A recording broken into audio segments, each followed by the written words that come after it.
for high school basketball on Big Z Sports, 99.9 FM WTUZ. Coming up next, we'll join the Big Z Sports team for the Pregame Show on 99.9 FM WTUZ.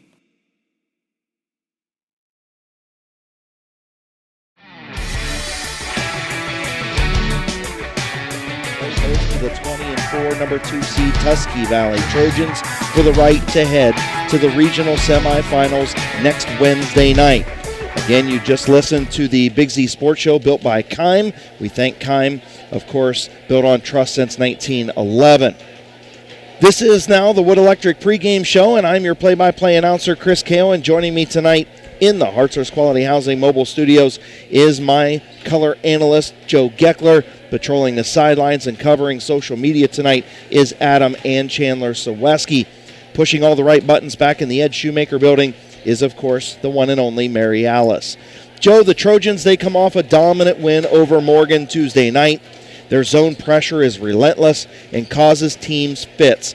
How much of that pressure do you think we'll see tonight, and how will Fort Frye handle it? That's a token pressure, though, for Tusky Valley. They're going to do that every game to anybody they play. It doesn't matter. They're going to make you beat them in that pressure to make them come out of it. Tusky Valley does a great job with their full court press, a great job with their zone. They run like a modified 2-3, drops into a 3-2 sometimes. It even resembles a boxing 1 sometimes. Mm-hmm. So they do a nice job with their defensive structure in the half court, but their full court press, they're long, they're tall, they're big, they get in the passing lanes, and I think it's going to give Fort Frye a lot of trouble like it has everybody this year. Yeah, absolutely, I agree, and we'll take that trip down to the sidelines, brought to you by Dr. Nathan Springer and Adam Saweski. These cadets, they come in at 19-2. They already took care of 2 IBC teams to get here in Sandy Valley last Friday and Ridgewood on Tuesday.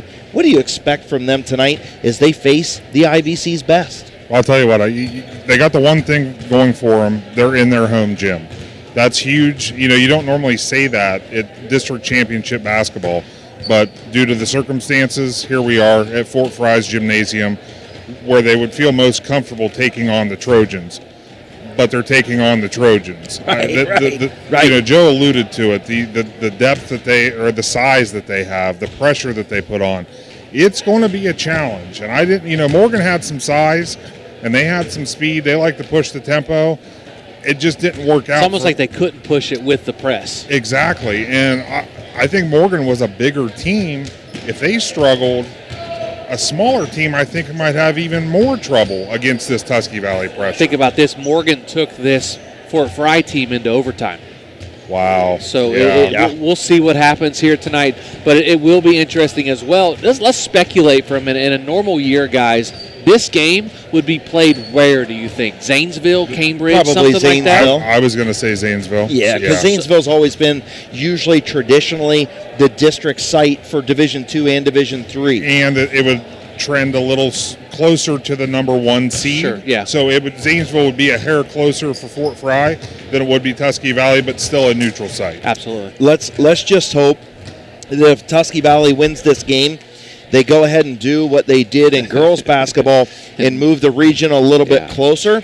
Hopefully, I forgot to say something to head coach Terry Seitz about that. So, Adam, that's going to be your job, to let him know, to make sure that if they win tonight, we need to be closer. Yeah, so if you don't know, if you're listening and you don't know what we're talking about, in the girls Division 3 basketball district finals, they moved, or actually it was a district finals or regional semifinals. Regional semifinals. Yep. Highland and Fort Frye were going to play, and they're both in the East District, and they were going to have to go all the way to Chillicothe and play. Well, you get 2 teams going 2.5 hours away from home on a school night. Highland probably a little bit farther, but you know what?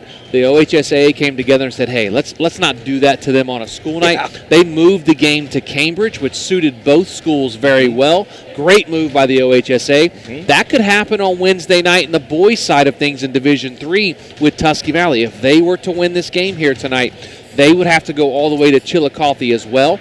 But the 2 teams that they play, one is Adena, who is 10 minutes from Chillicothe, and the other is Proctorville-Fairland, who is down by Ironton. So, and that's another 2.5-hour trip for them. So you would think they may move it up closer to 77, maybe to like a Marietta, something like that, to give an hour trip for Fairland to Marietta, hour trip hour and 10 minutes, 20 minutes for Tusky Valley to Marietta. You never know. I mean, hopefully the OHSA sees this, and it's on a Wednesday night, school night. Get these kids home let's early. Let's play that at the DBRC, baby. That's what I'm talking about. Let's go to Marietta College and play it at the DBRC. Sure. I'm good with it. I agree. And you know what? The other thing is that Chillicothe has slated for the Division 2, 3, and 4 games for boys basketball. Right. So if they lose one semifinal game, it ain't gonna hurt them. It's not going to change anything for what they're prepared for. They're still going to be ready for every other game that's going to come through there, and it just makes complete sense, especially if the situation comes with Tusky Valley facing the team Adina that's 10 minutes away. Sure. It's got to change. Yeah, I agree with you 100%. And, guys, I think we're in for a good one tonight. Let's run through a few of the intangibles in this Division III Region 11 East District Championship game. The number 1 Fort Frye Cadets, will start with them. They come in at 19-2. Eric Henninger in his 9th year. Tuesday night, they defeated number 3 Ridgewood 54-50. Fort Frye led in that game 17-14 at the break. They turned Ridgewood over 9 times. They led 35-22 with under 7 minutes to play, but had to hold on for the win. Ridgewood got all the way back to within 2 points. Nick Hart led the way with 14 and 5, also 6 assists and 6 steals. Number 1 in your program, number 1 in the Cadets' Hart. You're going to need to keep an eye on that 6'2 senior tonight in Nick Hart. Owen Brown and Kelton Fogle each had 10. Last Friday in their sectional semifinal, they defeated the 10-seed Sandy Valley Cardinals 53-45. Sandy Valley led by 3 with 5 minutes to play in the third quarter. Nick Hart again, 19 points. He had 13 in the fourth quarter, along with 9 boards and 5 steals. He's kind of a stat stuffer, is the senior for the Cadets, Joe. Yeah, he is. He does a nice job for the Cadets. And looking at the Tusky Valley Trojans, of course, offensively, team-wise, they average 55 points a game. They're shooting it at 52% from the field, 63% from the foul line, 35% from three-point range. Very, very consistent from three-point range are the Tusky Valley Trojans. They average 21 total rebounds a game, 14 of those on the defensive side of the basketball, and they turn the ball over 11 times a game and get 10 assists. What day did we have them last? Earlier this week, was it Wednesday? Wednesday, when they played. Tuesday. They forced a lot of turnovers in that game, yes, well above their average of they're forcing 14 turnovers on defense. I bet they forced more than that against help me. Who'd they play? Morgan. There you go. And, Tusky Valley's team-wise, they're very team-oriented. They don't usually have a guy that go for 25 or 30. It's usually 3 or 4 guys with 10 to 18 points. Right. Yeah, and I agree with you. Like you said, they force 15 turnovers. They only turn it over 11 times. That's a good thing.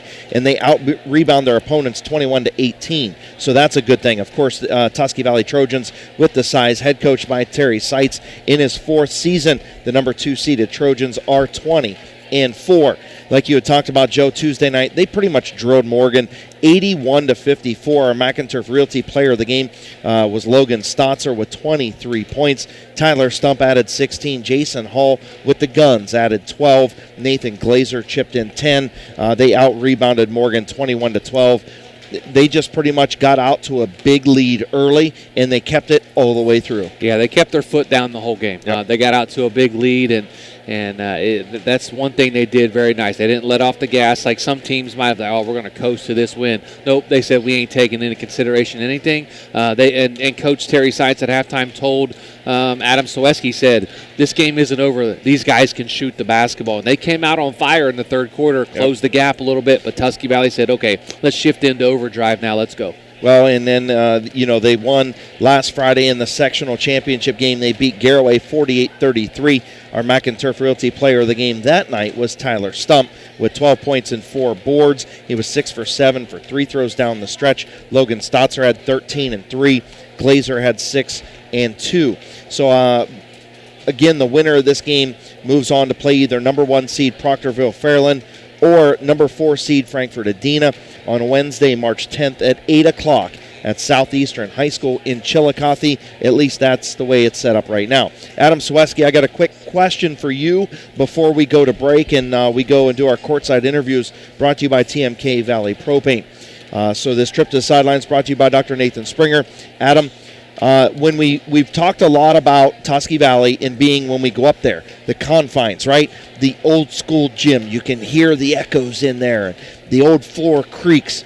Very similar to tonight. It's not that big, oh my gosh, now I'm at the Convo in OU and I've got these floating backboards and everything else. They're in the confines. This kind of feels like home if you change the colors. I'll tell you what, Chris, I mean, really, if they would just drop this on this side, if they would drop the bleachers down, if there was room for it, if they could put these bleachers out, this is very, very similar to Tusky Valley's gym. So they may feel like they're at home. I mean, because the baselines are very tight, similar to Tusky Valley. Mm-hmm. Not a lot of room in between the sidelines and the stands, similar to Tusky Valley. Yep. And old, similar to Tusky Valley. So, I mean, yeah, you're right. I mean, this could feel, in a weird way, it could feel like a home game to the Trojans. Exactly. I mean, it's a little smaller than Tusky Valley, in my opinion. I think it's a little smaller. Yeah, I mean, but then again, you look at it's got the double levels, right? Yeah. And Tusky Valley doesn't have that. Seems the ceiling seems lower. It does. It does seem a little bit lower in here, and it doesn't feel like the friendly confines because it's got the old. And it's red, white, blue. It's not red, I know. I'm with you. But the moral of the story is I don't think they're going to be overwhelmed by a huge gymnasium like the Convo or the Civic Center or someplace like that, to where you're like, holy cow, I'm used to playing Division III basketball in high school, and now I'm in a Division I college arena. Sure. Sometimes it can be overwhelming. Oh, yeah, it's a lot different. Yes, it is. So, moral of the story is our Gillen Body Shop game tonight presented, our tournament game presented by Gillen Body Shop, of course, is the Tusky Valley Trojans and the Fort Frye Cadets here tonight for Division III in Region 11 and for the East District title, the right to go to the Sweet 16. We're going to go ahead and take a timeout. We're going to go do those courtside interviews brought to you by TMK Valley Propane. We'll head courtside with both coaches, and we will return to Beverly, Ohio, and Fort Frye High School right after this break on Z Country 99.9. This is Jim Smucker, president of Kime in downtown Charm, Ohio, where we have over 135 species of domestic and exotic woods in stock every day. It's no wonder our customers refer to us as a woodworker's paradise. Browse a unique selection of live edge slabs, dimensional lumber, and turning blanks. In our store, you'll find instrument wood and specialty tools to help you get the job done right. We also carry eco-epoxy products, the perfect finishing touch for your next river table. Kime, built on trust since 1911. At Gillen Body Shop, they know that when their business is needed, it's never planned, and that can cause you quite the inconvenience.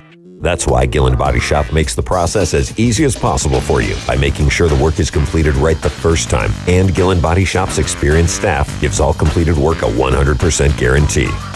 So when those unplanned repairs to your vehicle are needed, there's only one choice. Gillen Body Shop on Cary Avenue in New Philly, or find them on Facebook. Buying a home has never been so affordable with record low interest rates. Hartzler's Quality Housing is ready to put over 40 years of experience to work for you. Family owned and operated since 1978, Hartzler's has a wide selection of model homes on site with a knowledgeable team to help make your new home a reality. Open 6 days a week. Visit them off I-77 in Dover or online at hartzlers.com. Hartzler's Quality Housing. Quality from start to finish. This Division III Region 11 District Championship game live stream presentation of the Tusky Valley Trojans and the Fort Frye Cadets has been provided in partnership with the Fraternal Order of Eagles number 2264, WTUZ Big Z Sports, and Claxon Communications. Our wish, if you were unable to attend tonight's contest, you feel a part of all the action. Enjoy the game and go Trojans!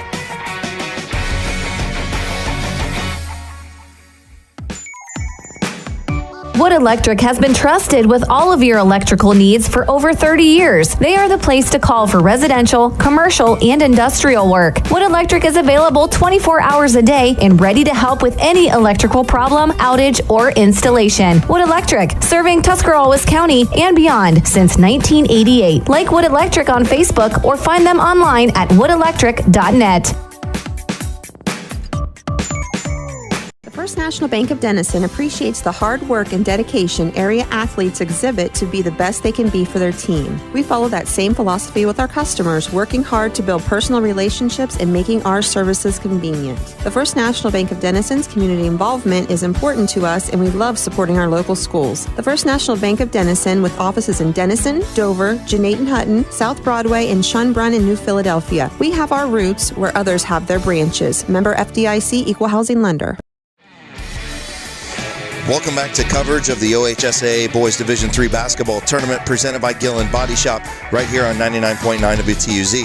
I am joined courtside with Fort Frye head coach Eric Henninger, brought to you by TMK Valley Propane. Coach, a couple gritty wins over IVC opponents to face off tonight against the IVC's best. Talk about your win over Ridgewood on Tuesday night. Obviously, it was a big win for us. You know, Ridgewood's a very good program, and we were happy to get that win against them. They've last couple of years, they've put together, great teams, and last game was no exception. They were all very good players, and play hard, play physical, and it's the type of game that I figured it was going to be. Coach, with all the adversity that we've all faced over this past year, the districts look a little bit different this season than years past. Talk about your excitement to have a district championship game here in the confines of your own gym. It's weird, honestly, because you're used to tournaments where you're always traveling and you're playing on neutral sites, and to have tournament games on your home court, sometimes it's tough, honestly, and because it takes you out of your routine. Sometimes it doesn't feel like a tournament game, especially the sectionals. But now you got no excuse. It's on your home floor, and you got to show up. And to play against the team against Tusky Valley, we better really show up. Coach, what do you expect from Tusky Valley tonight? I expect them to get the ball inside a little bit. I mean, it's obvious they have a clear size advantage, and most good teams will try to do that and use their advantage. So we got to control the inside somehow, control the paint, control rebounds, and match their physical play. I'd imagine rebounding for your guards and boxing out, very key. Yeah. We always talk about it because we're not huge, so we say all 5 guys got to rebound. We can't have anybody sneaking out for an outlet or anything. We all got to come in and commit to it, and tonight's no exception. Finally, Coach, what does your team need to accomplish tonight to send you to the Sweet 16 next Wednesday? We got to make buckets. I mean, honestly, it kind of last 3 or 4 games, it's been a struggle for us, and I don't know why, because the whole season wasn't. But we got to find a way to make buckets and then rely on our defense, which has got us to this point. Our defense has been playing outstanding, and they got 5 guys that can put up 20 points. So we got to find a way to stop all 5, which is easier said than done. Coach, good luck here tonight. All right, thanks a lot. That was Cadets head coach Eric Henninger, brought to you by TMK Valley Propane. When Big Z Sports returns to the Wood Electric pregame show from Beverly, Ohio, we will be joined by Tusky Valley head coach Terry Seitz after this quick timeout on Z Country 99.9. Hey there, sports fans. When it comes to taking care of the vehicle that transports your team, you expect it to be done with speed and accuracy. This is Phil Miller from the Parkway Quick Lane. When it comes to servicing your team's vehicle, let my team at Parkway Quick Lane deliver you the winning combination to keep your vehicle on the road and safe. If your vehicle needs to get off the sideline and back in the game, visit the Parkway Quick Lane for your next service appointment.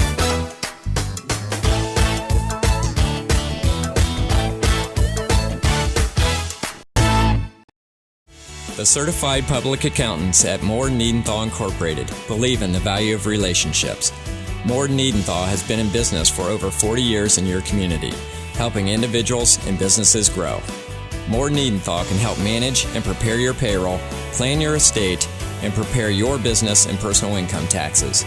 Stop in to the new Moore Niedenthal facility on North Worcester Avenue in Dover and become a valued client today. Dr. Nathan Springer is in the business of making smiles, specializing in braces and Invisalign for children and adults. Dr. Springer provides smiles that can be recognized anywhere. Just look at the winning smile on some of the players. Compliments of Dr. Nathan Springer Orthodontics. Hey, that smile of pride on the face of mom and dad might be from Dr. Springer too. Dr. Nathan Springer Orthodontics, in the business of making smiles, at 107 Ray Avenue Northeast in New Philadelphia. Ladies and gentlemen, may I have your attention, please? If you are unsatisfied with your auto, home, or life insurance provider, then you, yes, you, need to call Wallace & Associates for your free insurance quote or consultation. That's Wallace & Associates Insurance Agency, located in Bolivar, Ohio. Call 330-874-7117. I repeat, 330-874-7117. McInturf Realty and our top producing agents have been serving the residents of Tuscarawas County and surrounding areas for the past 28 years. We live, work, and play here, and we take pride in being your hometown agency. It's our promise to treat you the way you want to be treated. So make the call to McInturf Realty at 330-364-SOLD or visit us online at McInturfRealty.net.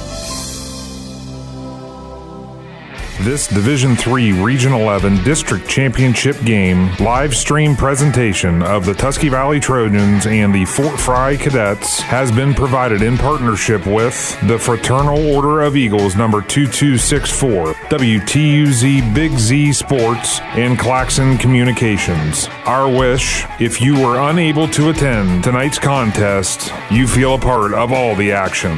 Enjoy the game and go Trojans!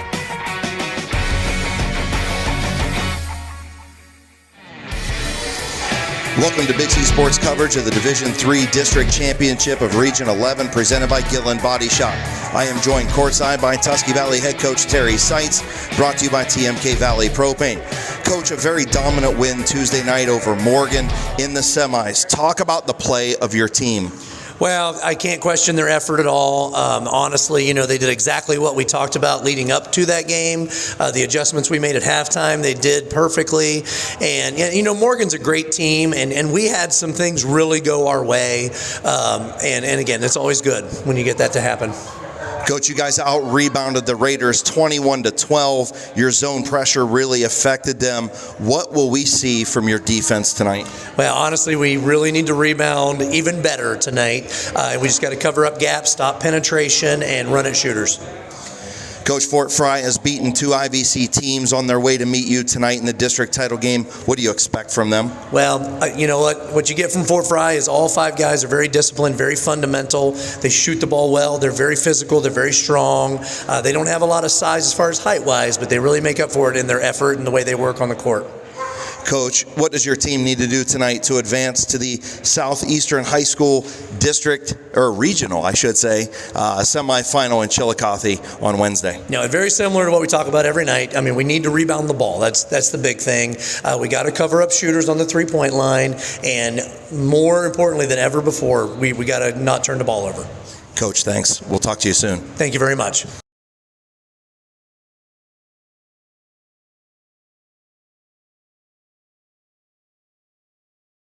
This is Jim Smucker, president of Kime in downtown Charm, Ohio, where we have over 135 species of domestic and exotic woods in stock every day. It's no wonder our customers refer to us as a woodworker's paradise. Browse a unique selection of live edge slabs, dimensional lumber, and turning blanks. In our store, you'll find instrument wood and specialty tools to help you get the job done right. We also carry eco-epoxy products, the perfect finishing touch for your next river table. Kime, built on trust since 1911. High school basketball from At Big Gillen Z Body Sports Shop, is a they know production that of when their business is 99.9 needed, it's FM. never planned, and that can cause you quite the inconvenience. That's why Gillen Body Shop makes the process as easy as possible for you by making sure the work is completed right the first time. And Gillen Body Shop's experienced staff gives all completed work a 100% guarantee. So when those unplanned repairs to your vehicle are needed, there's only one choice: Gillen Body Shop on Cary Avenue in New Philly, or find them on Facebook.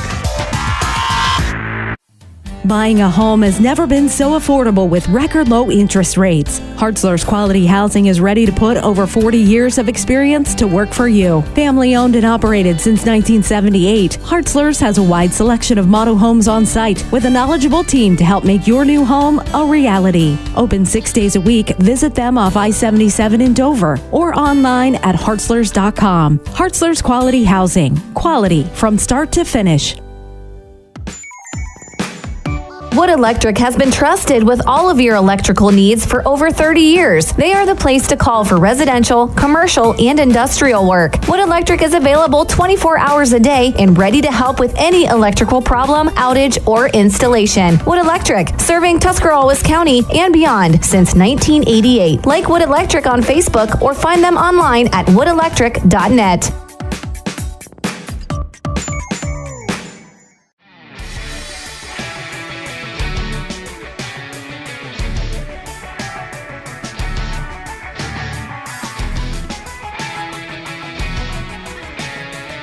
Welcome back to Fort Frye High School in desolate Beverly, Ohio, as we have your Division III Region 11 District Championship game tonight here on Z Country 99.9. Also, thank you to Claxton Communications for covering the live stream here tonight.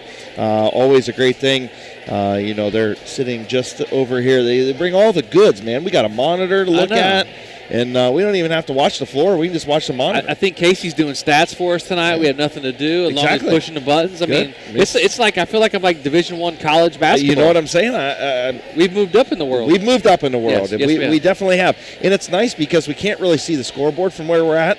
And we have two scoreboards right in front of us. I know. It's great. And, of course, awesome. if you want to watch this tonight, you can go to our Facebook page, WTUZ, Big Z Sports, and watch the game. And you can hear our call just like you were listening to the radio.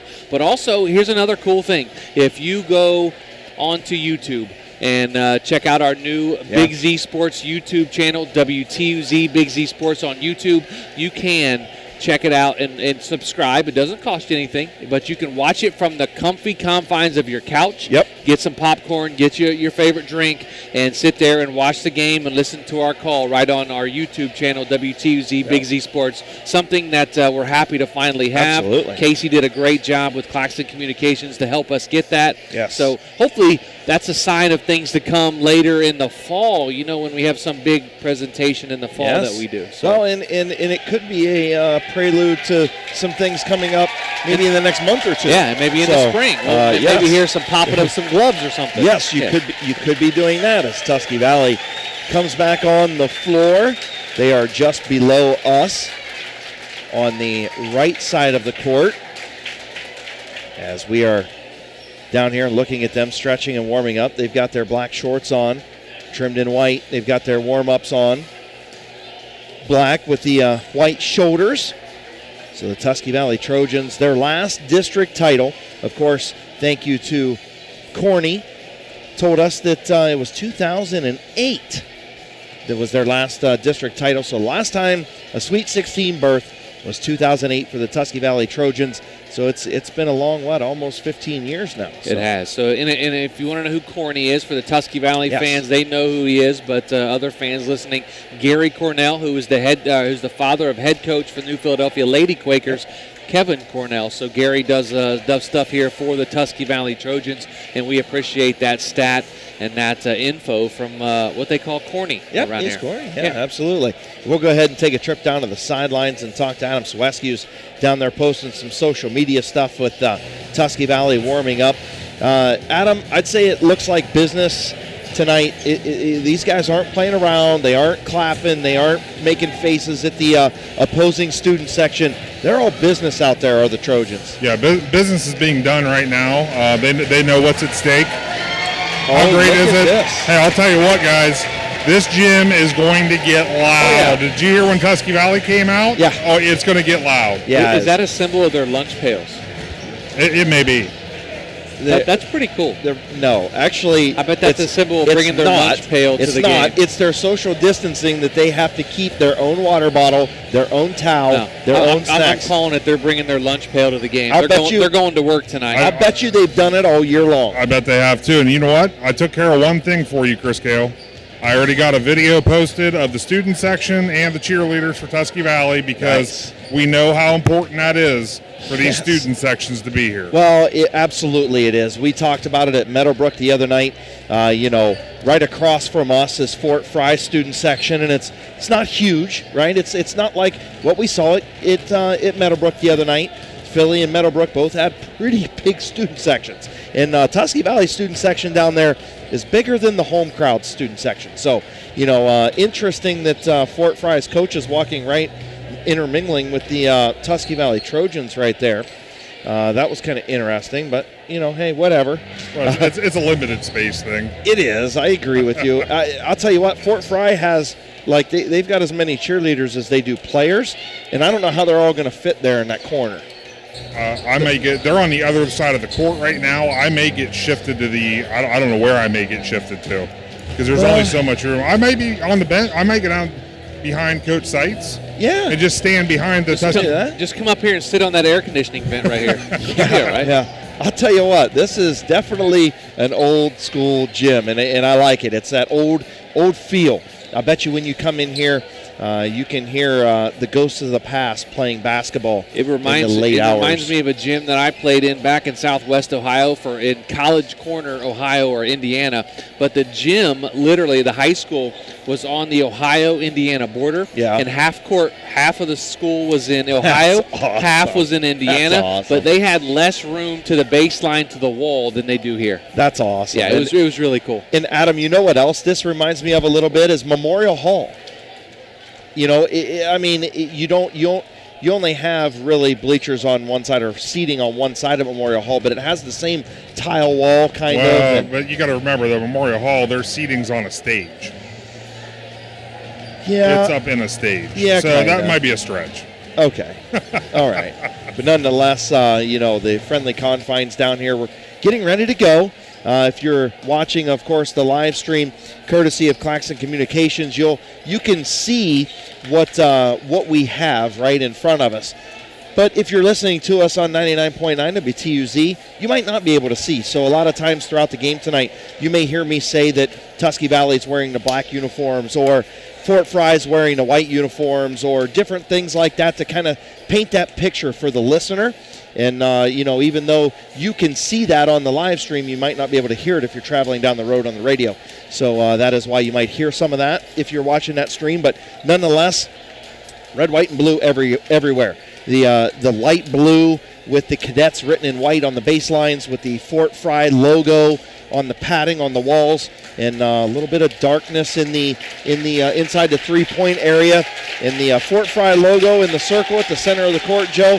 And we're getting ready to go as we drop under a minute to go. Yeah, it's going to be a lot of fun. Don't forget, folks, if you want to watch this game tonight, go to our Facebook page, WTUZ Big Z Sports. Also, you can check out our YouTube channel, WTUZ Big Z Sports. Watch it on your TV at home. Also, make sure you share the link for your friends to watch. Also, copy the link and share it so people can get out there and watch this game tonight and root on Tusky Valley. It's all of Tuscarawas County now rooting for Tusky Valley. It's the only team left in our area, obviously, besides Highland and Malvern. So let's get out there and let's get this game viewed. Let's watch this game. Let's root on the Trojans, and it's going to be a good one. Absolutely. Well, we're going to take a timeout as we honor America here in Beverly, Ohio. Again, the Tusky Valley Trojans, the number 2 seed.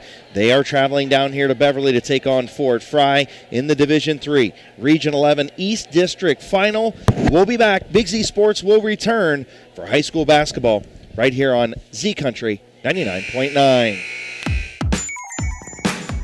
Wood Electric has been trusted with all of your electrical needs for over 30 years. They are the place to call for residential, commercial, and industrial work. Wood Electric is available 24 hours a day and ready to help with any electrical problem, outage, or installation. Wood Electric, serving Tuscarawas County and beyond since 1988. Like Wood Electric on Facebook or find them online at woodelectric.net. The First National Bank of Denison appreciates the hard work and dedication area athletes exhibit to be the best they can be for their team. We follow that same philosophy with our customers, working hard to build personal relationships and making our services convenient. The First National Bank of Denison's community involvement is important to us, and we love supporting our local schools. The First National Bank of Denison, with offices in Denison, Dover, Janate Hutton, South Broadway, and Schunbrunn in New Philadelphia. We have our roots where others have their branches. Member FDIC, Equal Housing Lender. The certified public accountants at Moore Niedenthal Incorporated believe in the value of relationships. Moore Niedenthal has been in business for over 40 years in your community, helping individuals and businesses grow. Moore Niedenthal can help manage and prepare your payroll, plan your estate, and prepare your business and personal income taxes. Stop in to the new Moore Niedenthal facility on North Worcester Avenue in Dover and become a valued client today. Are you looking for a local propane supplier? TMK Valley Propane would like to offer you our hassle-free guarantee. We can provide you excellent service with automatic fill options, budget plans, and easy delivery. Let TMK show you how we take the hassle out of your winter heating needs. Give us a call today for a free site evaluation, 330-897-3911. All the way with TMK, service with a personal touch.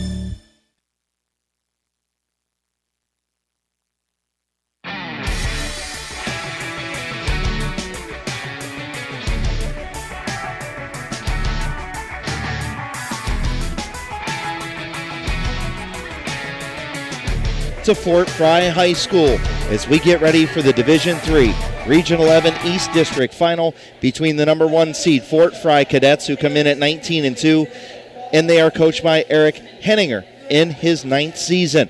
The number 2 Tusky Valley Trojans are 20-4, head coached by Terry Seitz in his 4th season. Big Z Sports, of course, partnered with Claxon Communications, are proud to be here and cover this game for you. You can again check it out on live stream. Claxon Communication providing that live stream, and of course 99.9 WTUZ Radio providing the audio. Again, that is going to wrap things up for the Wood Electric pregame show. Again, the Big Z Sports Show built by Kime. We appreciate it. We are sitting here in the Hartzler's Quality Housing mobile studios, and it is now time to get things started with the starting lineups brought to you by Wallace & Associates. I'll start with the Fort Frye Cadets. Number 1, Nick Hart, the 6'2 senior, averages 18 points per game, 6 rebounds, 3 assists, and 3 steals. Number 2, Owen Brown, the 6'1 sophomore, averages 7 points a game and 3 rebounds. Number 4, Luke Huffman, the 6'1 senior, averages 10 points per game, 2.5 rebounds, and an assist and a half. Number 5, Braden Medley, the 5'11 senior, averages 2 points per game and 4 rebounds. And finally, for the Fort Frye Cadets, number 22, Kelton Fogle, the 6'1 senior, averages 17 points per game, 4 rebounds, 2.5 assists, and 2.5 steals. Those are your Wallace & Associates starting lineups for the Fort Frye Cadets. Joe, you have Tusky Valley. Yeah, for Tusky Valley at one guard, number 25, he's a 6'1 junior. Logan Stotzer averages almost 13 points a game, and he shoots it at 34% from behind the arc. At the other guard, Silas Miller. He's 6'3 and a sophomore, wears number 23. He averages 2 points a game and shoots it at a 42% clip from the field. At one forward position, 6'3 senior Jason Hall, averaging 9 points a game, 6 rebounds, and averages 66% from the field is Jason Hall. At the other forward, number 2, Tyler Stump. He's 6'4 and a senior, averaging 8 points a game and shoots it at a 55% clip from the field. And at center is a 6'4 senior, number 30, Nathan Glazer, 10.5 points a game, also averaging almost 8 rebounds a game is Nathan Glazer. That rounds out your starting 5 for the Tusky Valley Trojans. Again, Tyler Stump at forward, Jason Hall at forward, Silas Miller and Logan Stotzer at guard, and Nathan Glazer is the man in the middle. All right, thank you again. Thank you to Wallace & Associates for the starting lineups all season long right here on 99.9. Again, that's going to wrap up our Wood Electric pregame show. It is time for tournament basketball. the Tusky Valley Trojan starters getting introduced. Tusky Valley going to be wearing those all-black uniforms with the white numerals trimmed in white trim on their pants, black shoes. As they are being introduced right now, the Fort Frye Cadets, they are in the all-white uniforms. They have the red numerals, red Fort Frye across the chest with trimmed in blue, and they have a little bit of blue and red trim on their pants as well. Pretty good looking uniforms for both teams here tonight. And does it get much better than playoff high school basketball on the road, and the right to go to the Sweet 16 starts tonight? Yeah, it's a lot of fun. This type of basketball, it starts to get a lot of fun, very nerve-wracking for teams and players, and the Butterflies are going for both sides. Beverly Fort Frye obviously at home. Maybe the Butterflies not so much, but Tusky Valley travels down here an hour and a half, back the country roads that they go on to get down here. But you know what? They're right at home here tonight. The gym, the small confines, they're used to that. It's just on the road. They got a mission in front of them, and they look like they're all business. But from here on out, teams are laser focused. Yeah, and of course, Eric Henniger, he actually said that he's concerned tonight because he thinks that there's added pressure to have a game at home. So interesting thoughts from him. Of course, again, we thank very much TMK Valley Propane for those courtside interviews. And the starters being introduced for Fort Frye right now, again, Nick Hart, number 1, the 6'2 senior. Owen Brown, number 2, the 6'1 sophomore. Number 4, Luke Hoffman, the 6'1 senior. Number 5, Braden Medley, the 5'11 senior. And number 22, Kelton Fogle, the 6'1 senior. So the Fort Frye Cadets will start 4 seniors and a sophomore. The Tusky Valley Trojans will start 3 seniors and a sophomore and a junior. So we will get things ready to go. Tusky Valley's on the floor. They're ready to go. They're going to tip it up. It's going to be Tyler Stump in the circle for Tusky Valley. Again, wearing the black uniforms, white numerals trimmed in red. They'll be moving from left to right. And the Fort Frye Cadets in the white uniforms, red numerals trimmed in blue. They'll be moving from right to left. And we are getting ready for Division III East District Championship basketball in Region 11. The number 1 seed and the number 2 seed, and we're underway. And Tusky Valley's going to control the tip in the backcourt. Silas Miller has it. He'll bring the ball across the timeline. Man-to-man defense by Fort Frye. Here is Stotzer. He has the ball out front, swinging the ball around the perimeter. Miller gets it back on the far side of the court, right in front of that Fort Frye student section. Stotzer now finds Glazer on the high post. Little two-man game there between Glazer and Stotzer. And Tusky Valley likes to be patient, Joe. Very patient here as Glazer gets a shot off, and it rims out. Going to be rebounded by number 22, Kelton Fogle, and the Cadets will come the other way as Stotzer, actually, yes, that is Stotzer, as he knocks the ball out of bounds, and it's going to stay with Fort Frye at the other end of the court, Joe. Yeah, it's going to be interesting to get inside this defense. Got to work it in and out. That's what Tusky Valley likes to do, is work the ball down and get it back out for those threes. And there is the zone pressure, and it forces a turnover early by Fort Frye, and now Tusky Valley turns it right back over. Coming the other way is Fogle. He'll go up the left side. He'll give off in the corner for 3, and that's Owen Brown. Shot up no good. Rebounded by Jason Hall. And Miller will bring the ball across the timeline. The 6'2 sophomore dribbling with that right hand. He'll come over towards the Fort Frye bench, give off to Stotzer. Stotzer to Stump, and then now they'll get to Glazer in the high post. Silas Miller going to take a drive and loses it. Second turnover for Tusky Valley, and Nick Hart will come the other way. Hart going to drive right down Broadway. He's tripped. Hard foul right there. Shot was up and no good. And they're going to call that an offensive foul right there. What? Really? Yes, I'm not they sure did. about that. They called that before he crashed into Glazer. Actually, they called a travel. I believe it's just a turnover. Okay, so yeah, that'll second be for Fort Frye. 2-2 on turnovers for both teams. Tusky Valley and Fort Frye both with 2 turnovers. Tusky Valley back on the offensive end. Miller has it, gives it off. 3-point shot off the back of the rim. No good from Stotzer, and it was rebounded by Nick Hart, the 6'2 senior. He'll bring the ball up the floor. He'll give off to Owen Brown. Brown has it. Now goes over to Fogle. Fogle on the left wing, right in front of head coach Terry Seitz. A little two-man game. Still that 2-1-2 token pressure out of Tusky Valley. And here is Hart, drives down the lane and scores. 6:05 to play. And the Cadets lead Tusky Valley 2-0. 2 minutes almost with no scoring, Joe. Yeah, defensive battle to start off here. Both teams kind of feeling each other out early. Absolutely. Tusky Valley has the ball. Here is Stotzer for 3. Stotzer off the back of the rim. No good. A good box out right there by Owen Brown of Fort Frye. They push the ball quickly up the other way. And here is Hart. He has it between the circles. Hart will give off to Owen Brown. Will come over. Brown swings it around the perimeter. 3-point shot is up. No good. But an offensive rebound by Hart. Brown missed that three-pointer in the corner. Actually, that was number 4, Luke Hoffman. Hoffman missed it. Here's Hart for 3. Shot up, no good. Rebounded by Logan Stotzer. Actually, that's Silas Miller. So Silas Miller will come the other way. Glazer has it right below us. Glazer, Miller now back to the top of the key. Still man-to-man defense by Fort Frye. Stotzer, a little pump fake, gives it off to Glazer. Glazer for 3 off the front of the rim.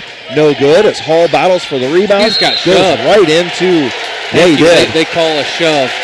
They did. But they called it out of bounds on Fort Frye. Did not say a foul, but they just called it out of bounds on Fort Frye. Yeah, Fort Frye out of bounds. Jason Hall was looking for it and got pushed. Connor Newsom checks in for the Trojans. So Stump will get it in, and Newsom has it. Newsom on the right side. He'll give off to Stump. Stump going to try and drive the lane. He's at the foul line. He stops. He gives off to Glazer. Glazer, a nice spin move. Shot up, no good. Tusky Valley can't buy a bucket right now. Nick Hart has the rebound. Hart will drive right down Broadway. Shot up, no good. He got his own rebound and scored.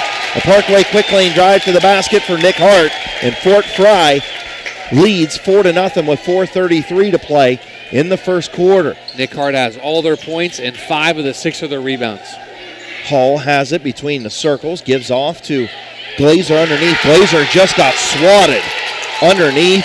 Adam Sweski just looked up at me, and Fort Frye will quickly move the other way. Double teamed in the corner. He gets out of it, gives it off to number 34.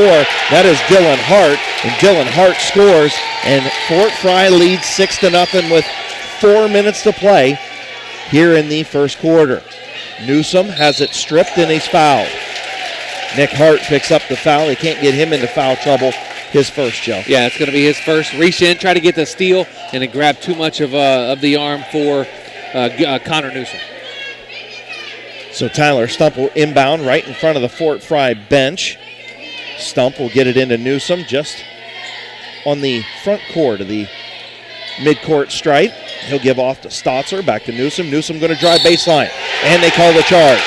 He had the chicken wing, and they call the charge there. Adam Saleski, we've got a timeout on the floor. We'll stay right here. It's loud down there beside you. Yeah, it happened right in front of me, and I think he would have been all right because the defender was not in position until he extended that arm, and that was it makes it too obvious. Yeah, absolutely. As that trip to the sidelines brought to you by Dr. Nathan Springer. We'll go ahead and keep it right here. I'll tell you what, it's loud in here. It's deceptively loud It's in here. deceptively loud. I got a text from our buddy Bob Glasgow and said he loves the Fort Frye gym. Many called several Yes, games in he his probably has. I wish Bob was here calling this game. I like giving Bob crap when he's doing Absolutely. games. Well, I'll tell you what, they were much better than that crew that we had the other night at Meadowbrook. But that's besides the point. So Fort Frye will have the ball to inbound from the Tusky Valley baseline, and Tusky Valley going to have that 1-2-2 full court token pressure. Jason Hall at the back here in the backcourt. Everybody else right around the midcourt stripe. And Fort Frye will break that token pressure. Number 22 has it between the circles, and that is Kelton Fogle. Fogle going to get the ball back on the far side. He does a little ball fake, drives towards the baseline, throws the shot up, no good, but a nice offensive rebound right there. Was up and no good by Garrett Lippett. Now a scrum on the floor, and Fort Frye recovers. Now here comes Stotzer. Stotzer. Slow it up. Unable to get it, and they call travel. Tusky Valley turnover after a Fort Frye turnover. Both teams with 3 now, and Stotzer just couldn't corral it. I don't think he ever had it, Adam Saleski. No, he did. He was trying to gain possession. Once he did it, I think he rotated too many times. On the defensive end for the Trojans right now, they're doing a great job boxing out, but nobody's getting the ball. Yeah, I agree with you 100%. And Adam Seweski, of course, our trips down there brought to you by Dr. Nathan Springer. Fogle has it between the circles. He'll go off to the left wing. Now Fogle gets it back. 3-point. That was a deep one. That was a deep one. Kelton Fogle from about three or 4 feet beyond the 3-point line. And the Cadets up 9-0 now. You want to talk about a fast start. Tusky Valley still not on the board. Glazer has it on the low block. He was double teamed. He was hammered. And the ball was stripped away. Turnover Tusky Valley. They're 4th. And the Cadets come the other way up 9-0 with 2:30 to play here in the first quarter. A little jump shot in the lane by Lippett was no good. 3-point shot no good. And we've got a foul on Tyler Stump on the rebound, Joe. Yeah, he pushed off to get the positioning, and they're calling it kind of tight tonight, guys, as Tyler Stump picked up his second, and a team second for Tusky Valley. Casey Brooker, the 6'2 junior, checks in for the Cadets. Now also Cody Robinson in, the 6'1 sophomore for Tusky Valley. So Tusky Valley with 2:27 to play, trail 9-0. Ball is tipped out of bounds. Nice job by Jason Hall. Good defense by Tusky Valley. Just not getting the shots to fall, Joe. They're playing pretty good defensively, but shots not going. Yeah, their shots not falling. Tighten up the defense just a little bit here and try to corral some of them loose balls. Big boy down on the block is number 44, Casey Brooker. And he thought better of that one. Swung it back out. Fogle has it. He'll find number 3, Lippett, on the left side. Fogle has it back. A ball fake. Goes inside the lane. Kicks it back out for 3. Shot off the rim. No good by number 4, Luke Huffman. And Logan Stotzer will rebound for Tusky Valley. Tusky Valley will come the other way. Here's Robinson on the left wing. He'll drive the lane, kick in the corner to Stump. Stump has it right below us, right in front of Fort Frye's bench. Stump for 3, shot up no good. Hall was knocked down on that rebound attempt, and Fort Frye will come the other way. 1:39 to play. Still, Tusky Valley has not scored. Once they start falling, I think Tusky Valley will be okay. They need to see one go down right now, Joe. They do. They need to get some confidence with a bucket. 3-point shot by Huffman off the back of the rim. Hits the top of the backboard, and it's called out of bounds. So Owen Brown going to check back in for the Fort Frye Cadets. And Tusky Valley will inbound in the backcourt. To reset it for you a little bit, Fort Frye leads 9-0, 1:23 to go here, first quarter. Obviously, you can stream this game on our Facebook page, WTUZ Big Z Sports, if you want to watch and listen to our call at the same time. Stotzer has it on the right wing for Tusky Valley, like Joe said, trailing 9-0. Glazer has it down on the baseline. He'll take a couple dribbles, spins towards the lane, spins back towards the baseline, shot up, no good. Still unable to get one to go down are the Tusky Valley Trojans. They still trail 9-0, and we have fallen under a minute to play here in the first quarter. There's a lid on the basket down here, Chris. You ain't a kidding, there is. Hopefully it is in the second half for Fort Frye. As Owen Brown has it between the circles, he'll give off to Fogle. Fogle kind of hanging with it. Again, that 1-2-2 pressure zone for the Tusky Valley Trojans. Brown has it. Fogle goes down on the high post to the foul line to Garrett Lippett. And Lippett was fouled with 30.5 to play. And they're very tight on these foul calls. They are not letting anything go. Is this crew here tonight? We've seen some crews in the last couple of weeks to let some teams play, but this team seems to trying to keep it under control a little bit. Every little bump and shove and hand check is going to get called here tonight. Yeah, 3 team fouls for Tusky Valley as they get the ball in, and they're going to turn it over, and it's going to be over to the Tusky Valley Trojans. Fourth Fort Frye turnover. Yes, sir. 29 seconds left. Fort Frye up 9-0. Stotzer will check back in for Tusky Valley as Connor Newsom will take a seat here for the final 29. Robinson going to inbound from right beside head coach Terry Seitz in the backcourt. And again, big thanks to Claxton Communications for doing this streaming. The officials are talking to the scoreboard here real quick. They're saying it is tipped, and it looks like they're going to change the call here. How is the officials? So now I got a question. Can they go to the officials table and ask the official scorekeeper, if the ball was tipped or not? I've never seen that before. I don't know. Unless it's a backup official that's here. There is a lady in stripes down here. She's the official scorebook. Okay. She can't determine that, and they ended up calling that. Yeah. She can't call that from sitting there. Stotzer for three, off the back of the rim, no good. Rebounded by Silas Miller. Still can't get one to go. Hall fought for the rebound, and it was corralled by Luke Huffman. Tusky Valley still has not scored as we hit 10 seconds to play, 9-0, and now we've got a touch foul on Jason Hall. See what I mean? That's that was a little ticky-tack there. Yeah, Jason Hall picks up his first here tonight, the team fourth for the Trojans. Jason Hall not happy as he sits down. Yeah, Stump checks back in, 8.1 seconds to play. Fort Frye going to inbound from right in front of the scorer's table. They'll get it into the backcourt. This is Fogle. Fogle will dribble to his right over to the right wing. Kicks in the corner. Three-point shot by Huffman off the back of the rim. No good. Rebounded by Silas Miller. And that's going to bring us to the end of the first quarter. Tusky Valley scoreless. Fort Frye leads 9-0. We'll be back in 30 seconds after this timeout on Z Country 99.9.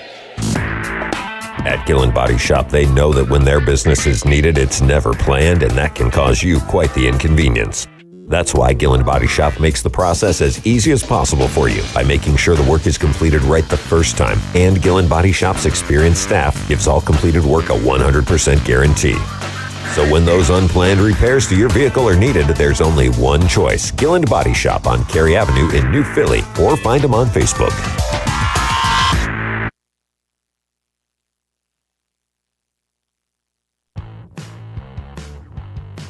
Here to Fort Frye High School in Beverly, Ohio.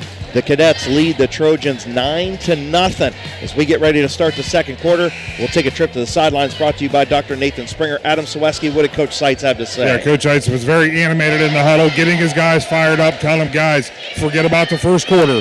We're going to change it right here. We're going to start scoring some buckets. That was one quarter you need to forget about. It's a 9-point game. Let's start battling back. I agree with you. It's a quarter to forget about when you don't score in 8 minutes. As Fort Frye will start with the ball, they'll be on the far side of the court. They'll inbound into the backcourt, and this is number 1, Nick Hart, with the ball. Hart picks up his dribble, gives off to Owen Brown on the left wing as he straddles that midcourt stripe. Hart gets it back. He'll dribble against Newsom. Connor Newsom with the good defense. Brown and Hart playing a little two-man game out front against the zone pressure of Tusky Valley. Swinging the ball around the perimeter. Huffman had it. Now they go down and find Brown. And that looked like a clean block, Joe, but they're going to call that foul. It was right in front of Adam Sawecki. They'll call that on Glazer. Adam? Yeah, the only thing I could possibly see that he saw was that he maybe put his arm on his back, but the ball was clear. It was a clean block. Gotcha. Thank you, Adam. As Owen Brown going to go to the line. First foul shots tonight for either team. And Fort Frye misses the first one. Owen Brown only shoots 46% from the charity stripe. The 6'1 sophomore averages just under 7 points a game. His second shot is up right beside the Tusky Valley student section. Is no good. Wow, absolute over the That's a back travel. ball. I mean, he was on top of Jason Hall, and I don't know how they did not call that a foul. Adam Sawecki down on the sidelines. I'm stunned. Adam's listening into. Coach Seitz is asking the officials how that was not an over the back. He climbed all over him to try to get to the ball. Right, he climbed over the back of a taller player. The smaller player did for Fort Frye. Yeah. Climbed up over the back of the taller Tusky Valley player. No foul was called. And then the Fort Frye player had control of the ball and slid and then hit out of bounds. Yeah. And they say he got the timeout. Yeah, so now in the rule book, in the OHSA rule book, over the back is not a foul. That's a term that's come into the game years ago. Technically is not a foul. It's more of a body foul than anything. Maybe the official didn't think that he had enough body into Jason Hall on that. But, yeah, it did look like a foul from up here. Hart has it for Fort Frye as they'll swing the ball around the perimeter. Hart gets it back in the corner. 3-point shot off the rim, no good. But again, they just called it. Now they finally get the over the back call on number 4. They'll call it a pushing foul technically, but yeah, go ahead, Joe. Yeah, that's going to be his first, the team's second. and 5 fouls on the night for Tusky Valley. Got to swing that momentum if you're Tusky Valley. You got to get some points on the board right here with this possession. Yeah, Luke Huffman with that foul. Tusky Valley has it. Glazer has it beyond the three-point arc. He'll kick off to Newsom. Back to Glazer, top of the key. Stotzer has it on the right wing. They go to the high post. This is Tyler Stump. He'll take a couple dribbles. A lot of contact. Shot rattles around the rim. No good. Man, they are not calling anything down here. Braden Medley. A lot of contact on the Tyler Stump right there, and no call. Medley has it on the right wing. They'll swing it around the perimeter. Fogle thought about the three-point shot. He'll give off to Brown. They'll find Hart, high post, kick in the corner. Here's Huffman.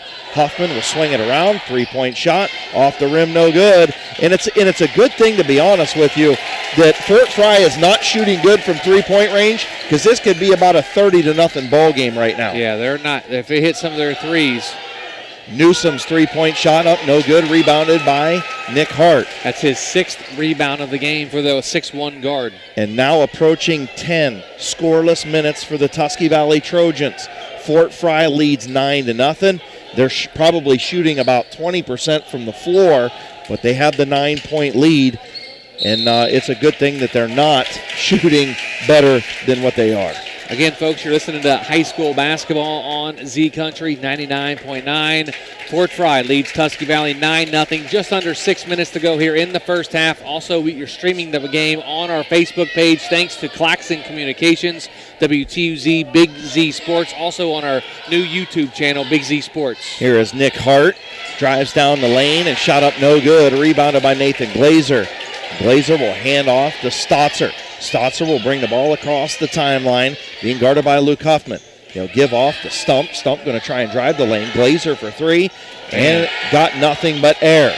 Nice Hall pass. finds Stotzer. Stotzer shot up, no good. Tusky Valley just cannot get one to fall here in Beverly tonight. As they will come the other way, still that pressure. Brown has it. He'll go to Hart. Hart has it slapped away. Stotzer was on the baseline, so it'll stay, on the sideline. And the ball will stay with Fort Frye. Robinson checks back in. Stotzer going to take a seat for the Trojans as they throw it into Fogle in the backcourt. Fogle gets it up to Brown. Now Fogle gets it back on the right wing. They'll throw it down in the corner and then get it back. Playing a little two-man game out front is Fort Frye against that zone pressure from Tusky Valley. The defense isn't the problem from Tusky Valley right now. It's their offense, Joe. Yeah, their offense is struggling mightily, to say the least. Hart goes to the baseline. Shot up no good, but a nice rebound. Then they kick for three, and they nailed it. Luke Huffman for three in the corner right in front of the Tusky Valley student section. As we approach the halfway point of quarter number 2, and guess what? Tusky Valley still haven't scored. Jason Hall gets hammered. Number 5 down there, Braden Medley, the 5'11 senior. He plays pretty tough down there inside, put it nicely. Plays pretty physical. Yes, physical and they play. got him, I believe they got him for the foul there. They didn't. No, they got Luke Huffman for the foul. That's going to be his second. And Jason Hall has his free throw rattle around the rim about 4 times, and finally it drops through. Tusky Valley finally, with 4:32 to play in the second quarter, gets on the board. Second shot's no good. So 4:32 in the second, a free throw gets them on the board. Fort Frye doing a nice job with this pressure, getting the ball up and moving it around against the zone on the half court. Absolutely. Here's a three-point shot by Nick Hart. Off the back of the rim, no good. 2 Fort Frye guys battle for it. That was Dylan Hart and also Medley. Three-point shot is good. And that was Kelton Fogle from the corner right in front of the Tusky Valley bench.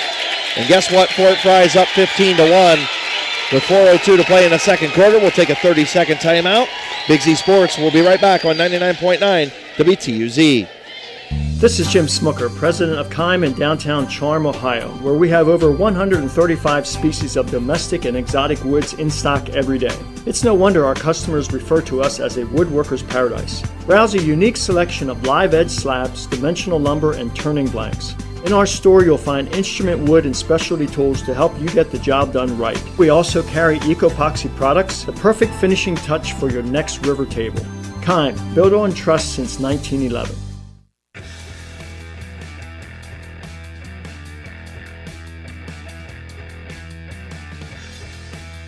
Scale, Joe Geckler, Adam Seweski back at Fort Frye High School. Let's take a trip to the sidelines, and Adam Seweski brought to you by Dr. Nathan Springer.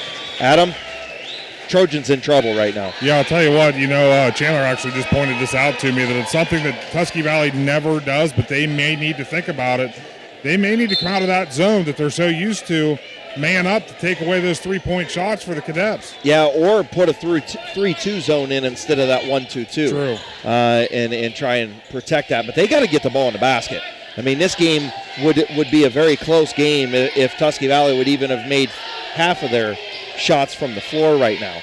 Again, man-to-man defense by Fort Frye here. Stumpy tried to find Glazer, and he turned it over. Fifth Tusky Valley turnover. Fort Frye will come the other way. Here's a three-point shot in the corner. That's Fogle off the back of the rim. No good. Going to be hustled down in the backcourt by Glazer. He gets it to Robinson. Robinson has it. Look for Stump. And they absolutely called the player control foul on the low block on Cody Robinson. I thought, to be all honest with you, Cody Robinson was a little out of control there. He didn't really have control of himself, and I think that was probably a good call. Yeah, it was right in front of all of us, I guess, but I thought he had position. I mean, I think he just kind of ran him over. I did too, and still in that token three-quarter court pressure is Jason Hall, and now we get the turnover. Here comes off the back of the rim, no good. Wow. Yeah, sorry, Connor Newsom had the shot off the in the lane there from the foul line and couldn't get it to go. But we got a foul on, I believe it was Fort Frye. They're going to be their fourth team foul. Foul's going to be on number 2, Owen Brown, his first. So Tusky Valley has it, trailing 15-1, 3:10 to play in the first half. Stotzer has it on the left wing. He goes to Glazer on the low block. Glazer tried to spin out. Stotzer for three, a deep one. Shot off the front of the rim, no good. And Fort Frye recovers with the 14-point lead. 15-1. Didn't see this coming with 2:50 to play in the first half, Joe. Honestly, kind of expected it the other way around. Yeah, I agree with you. As number 3, Garrett Lippett got the easy lay-in, and it's 17-1. 2:30 to play. Tusky Valley needs to figure it out. They need to figure it out in a hurry as Glazer has it. And they're going to have a foul on Glazer there on the low block. Braden Medley going to pick up the foul for Fort Frye. Going to be his second, team's fifth.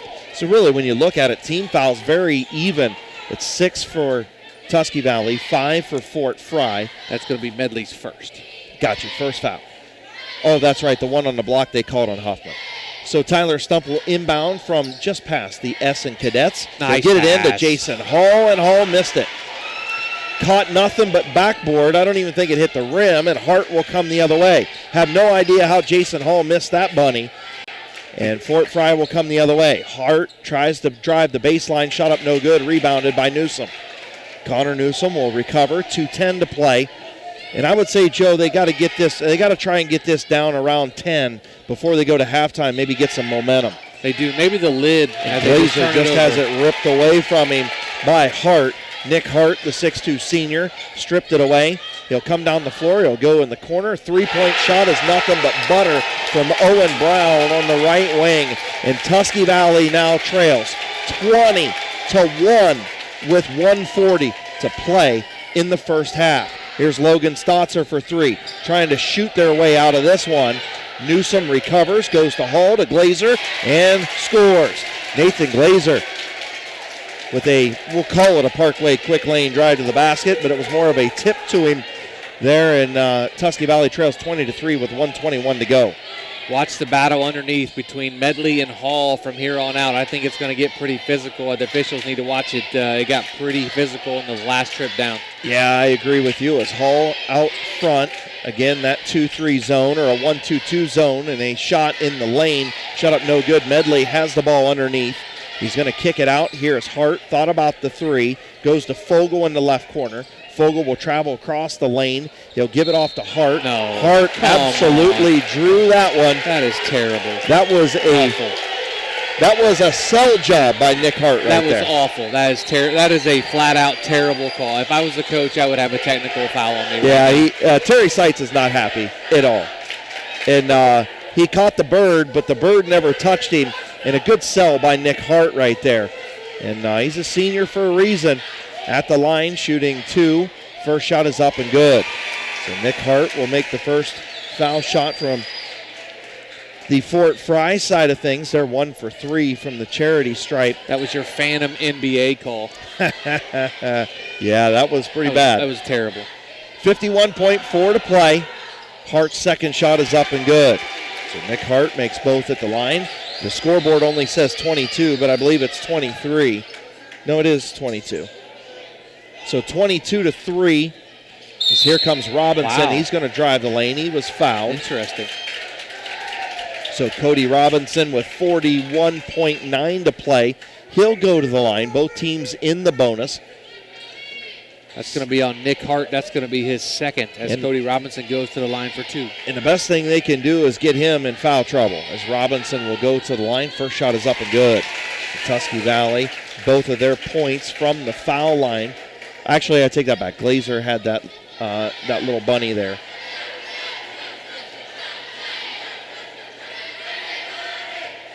So a ruckus Fort Frye student section across from us as Robinson goes back rim. Jason Hall gets the rebound. Stotzer has it, pulls up from the foul line, shot off the front of the rim, no good. Tipped out, Hall saves it, but he saves it right to a cadet. 22-4, 30 seconds to play. Tusky Valley and Fort Frye both 2 for 4 from the foul line. As we drop below 24 seconds now, or 25 I should say. 22-4, Tusky Valley trails. And here comes Fogle. Fogle on the left wing. He'll dribble out of trouble. Kicks it back to the top of the key. That is Lippett. Lippett has it, and he traveled. Actually, a double dribble. Either way, it's a turnover, and that's 5 for Fort Frye. Or you got him for 6? I have him for 6. Okay, sorry, 6. Both teams with 6 turnovers then.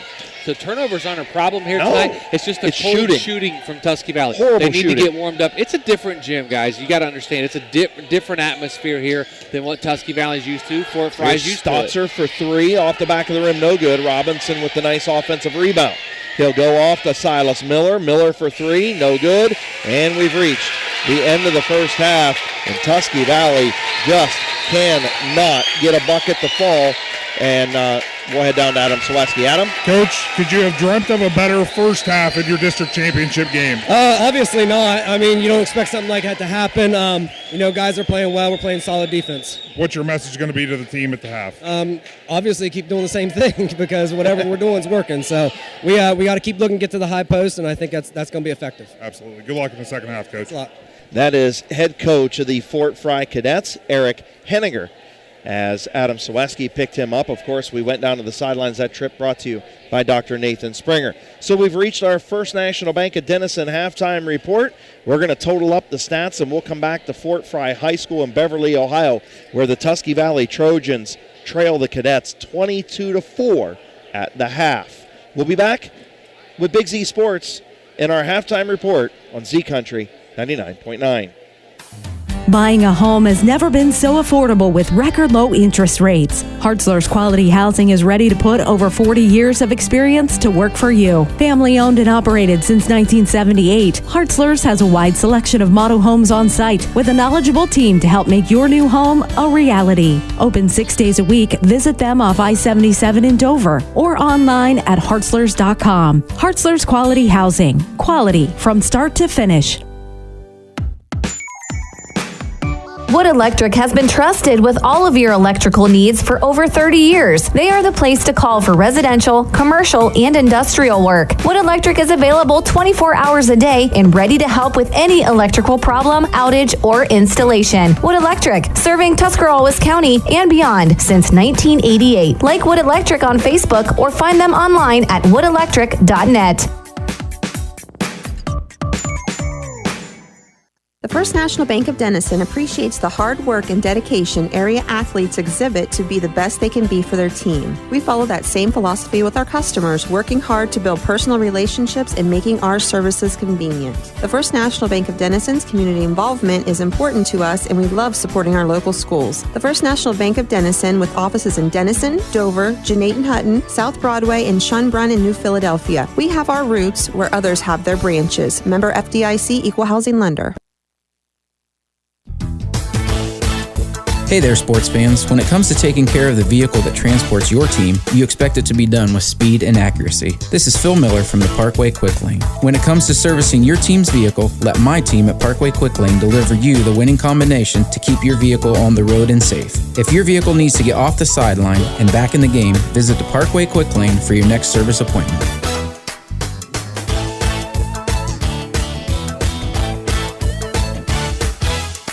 The certified public accountants at Moore Niedenthal Incorporated believe in the value of relationships.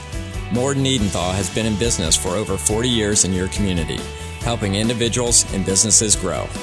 Moore Niedenthal can help manage and prepare your payroll, plan your estate, and prepare your business and personal income taxes. Stop in to the new Moore Niedenthal facility on North Worcester Avenue in Dover and become a valued client today. Are you looking for a local propane supplier? TMK Valley Propane would like to offer you our hassle-free guarantee. We can provide you excellent service with automatic fill options, budget plans, and easy delivery. Let TMK show you how we take the hassle out of your winter heating needs. Give us a call today for a free site evaluation, 330-897-3911. All the way with TMK, service with a personal touch. Dr. Nathan Springer is in the business of making smiles, specializing in braces and Invisalign for children and adults. Dr. Springer provides smiles that can be recognized anywhere. Just look at the winning smile on some of the players. Compliments of Dr. Nathan Springer Orthodontics. Hey, that smile of pride on the face of mom and dad might be from Dr. Springer too. Dr. Nathan Springer Orthodontics in the business of making smiles at 107 Ray Avenue Northeast in New Philadelphia. Ladies and gentlemen, may I have your attention, please? If you are unsatisfied with your auto, home, or life insurance provider, then you, yes, you, need to call Wallace & Associates for your free insurance quote or consultation. That's Wallace & Associates Insurance Agency, located in Bolivar, Ohio. Call 330-874-7117. I repeat, 330-874-7117. McInturf Realty and our top producing agents have been serving the residents of Tuscarawas County and surrounding areas for the past 28 years. We live, work, and play here, and we take pride in being your hometown agency. It's our promise to treat you the way you want to be treated. So make the call to McInturf Realty at 330-364-SOLD or visit us online at McInturfRealty.net. Chris Kale, Joe Geckler, Adam Selesky here, and a little stunner right now is the Fort Frye Cadets lead Tusky Valley 22-4. Tusky Valley needs to continue things. They need to figure out something, Adam. Maybe, I don't know, turn on the heat in the locker room, something, because it is not officiating. It is not anything that Fort Frye is doing. It's what Tusky Valley's not doing, and that is making baskets. Absolutely. I mean, if you just tally up some of the bunnies that just didn't fall, I mean, it's probably a 10-point game. And then if you tally up some of the shots that, Logan Stotzer, I mean, I don't think I've seen him, Corny over here. I was talking to him for a brief minute, Tusky Valley's longtime scorekeeper. Yep. He said, Tuesday night, they couldn't miss. Right. Now they can't hit an ocean. Right. I mean, it's that's just true. And that's what's scary. When you shoot 66% the last time you played a game, there is that chance, but not this bad. I mean, they had one bucket. One bucket and 2 free throws. Yeah. And that's just, I mean, that's unheard of out of this team, and I think they're pressing. Stotzer shooting from way deeper than what he's accustomed to. They're missing the bunnies inside. It's not good right now for Tusky Valley, but if there's anybody that can turn things around, and kind of right the ship, make the adjustments. But if you're head coach Terry Seitz, what adjustments do you make? You're not playing that bad on the defensive end. Yeah, you could maybe think about going to a 3-2 zone to take away the 3, but really your problem is offensive shooting. That's it. Yeah, I was going to say, I think that if you would look back at every game Tusky Valley's played this year, I'm pretty sure that 4 is probably the lowest first half total they've had. Probably in the last 8 years, Right. Yeah, 10 exactly, years, yeah. But Tusky Valley, like you said, Adam, shooting the ball, I think, is the major problem here in the first half. If they switch ends, let's see what happens. They got to make some adjustments, look for better shots, don't rush the ball, that type of thing. But defensively, they're doing good things. They're just struggling making baskets as the Tusky Valley Trojans are heading back out on the floor. We're going to check with Adam here in just a minute to see if he can catch up with head coach Terry Seitz. Adam is looking around. We'll go down to Adam here in just a couple minutes and see if he can get Coach Seitz to comment on his team's first half. Yeah, and when you look at turnovers, both teams with 6 first half turnovers. Both teams 2 for 4 from the charity stripe at 50%. And really, fouls are very similar as well. Is Adam Sawecki going to head down and see if we can get a word with head coach Terry Seitz? I don't know if coaches are going to want to talk, but Adam's going to give it a shot, and we'll see what happens. Okay, Terry's going to come out and talk to Adam. Coach, we were just talking. I mean, it's 22-4. It's nothing that's, it's not an unmountable lead to overtake. The ball just wouldn't fall in the first half. What was your message to the team in the locker room? I told them we scored 49 points in the second half of the Morgan game the other day. Okay, so what we need to do is we need to keep attacking and see the ball go through the hoop, especially from the free throw line. Referees are letting them play very physically. We need to match that physicality and get after them. 22 points is our average for an end of game. We give up about 43 points a game. So we've done well on the defensive end. It's offensively. We just need to put the ball in the hoop. Absolutely, Coach. Well, good luck in the second half. Thank you very much. That is Adam Sawecki. That trip to the sidelines brought to you by Dr. Nathan Springer. And that's going to wrap up our First National Bank of Denison halftime report. When we come back, the second half between the Cadets and the Trojans. Right after this timeout, Big Z Sports will return on 99.9 WTUZ. This Division III Region 11 District Championship game live stream presentation of the Tusky Valley Trojans and the Fort Frye Cadets has been provided in partnership with the Fraternal Order of Eagles number 2264, WTUZ Big Z Sports, and Claxon Communications. Our wish, if you were unable to attend tonight's contest, you feel a part of all the action. Enjoy the game and go Trojans!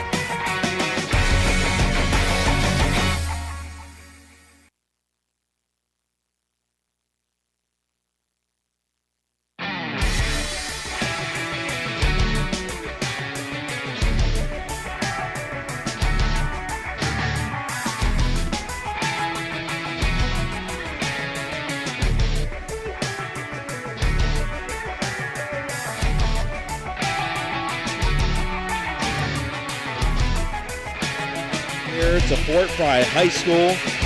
The Tusky Valley Trojans going to start with the basketball in the black uniforms, moving from right to left now with the white numerals trimmed in red. Fort Frye in the white uniforms, red numerals trimmed in blue. They'll be moving from left to right. Tusky Valley starts trailing 22-4. Here as we start quarter number 3. Glazer has it between the circles. He'll give off to Stump on the left wing. Stump going to dribble with that right hand. Tries to find Silas Miller and turn it over. So Fort Frye will come the other way. Nick Hart carried the ball, shot it, scored it. So Nick Hart with a nice little floater down the lane.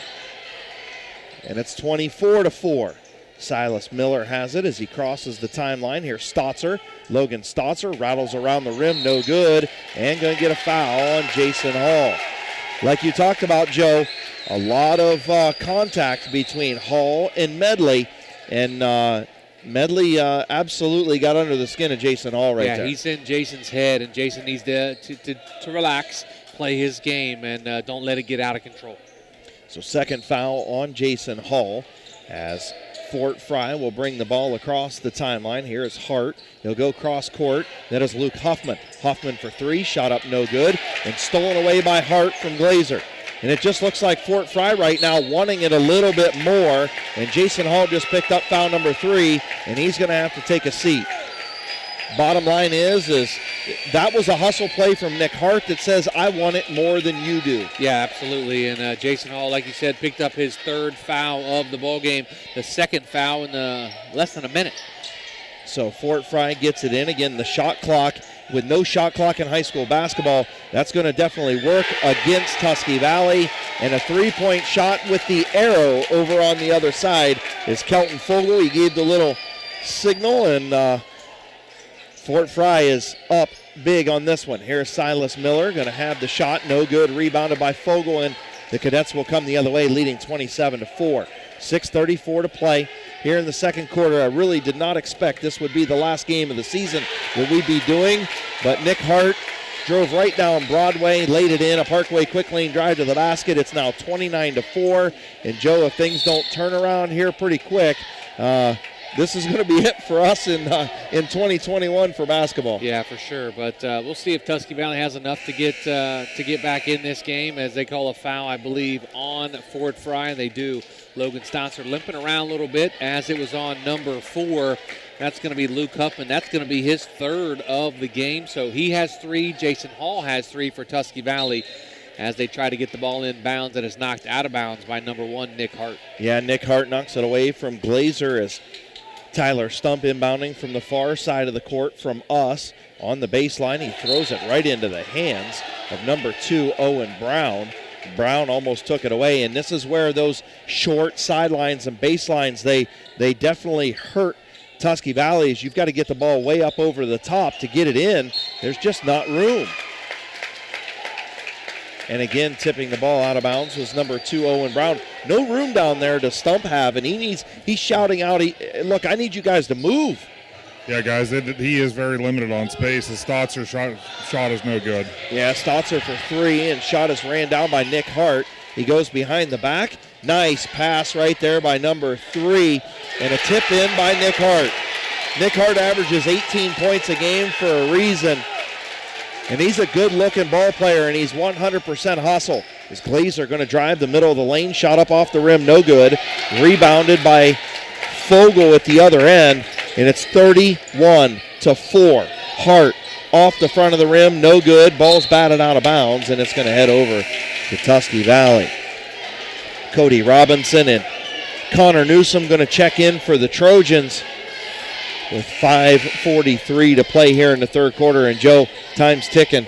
It is. Time's ticking. Like you said, 5:43 here to go in the third quarter. Nick Hart, 12 points, 10 rebounds already for Fort Frye. Wow, incredible. And Hart just bats the ball out of bounds. I mean, he is all over the place, Joe Geckler. He is. Offensively and defensively. He is playing. He doesn't want this to be his last game of his career here at Fort Frye, and he's playing like it, playing all hustle here tonight for the Cadets. Connor Newsom has it between the circles. He'll go over to the right wing and they try to get it down to Hall. Hall tried to throw it off of Hart, and Hart tipped it right to his teammate, and that was number 34, Dylan Hart. 3-point shot on the way. Shots up no good, and rebounded by number 2, Brown. Shots up no good. Rebounded by Tyler Stump. And we're going to have a foul on the rebound, I believe, on Fort Frye. So, again, I mean, it's one of those things where Tusky Valley, it's just a frustrating game because they're not playing bad on the defensive end at all. They just cannot get nothing to go. 4 points in almost 2.5 quarters, yeah, Joe. I mean, and the Fort Frye's defense is doing some good things to them, causing problems, getting in their passing lanes. But, Logan. Tusky Valley just cannot get the ball to drop. Logan Stotzer misses for 3. Robinson had the ball go off his leg and thought he was going to save it. It's going to go off of Fort Frye, and it's going to head over to Tusky Valley. So Tusky Valley will inbound the ball.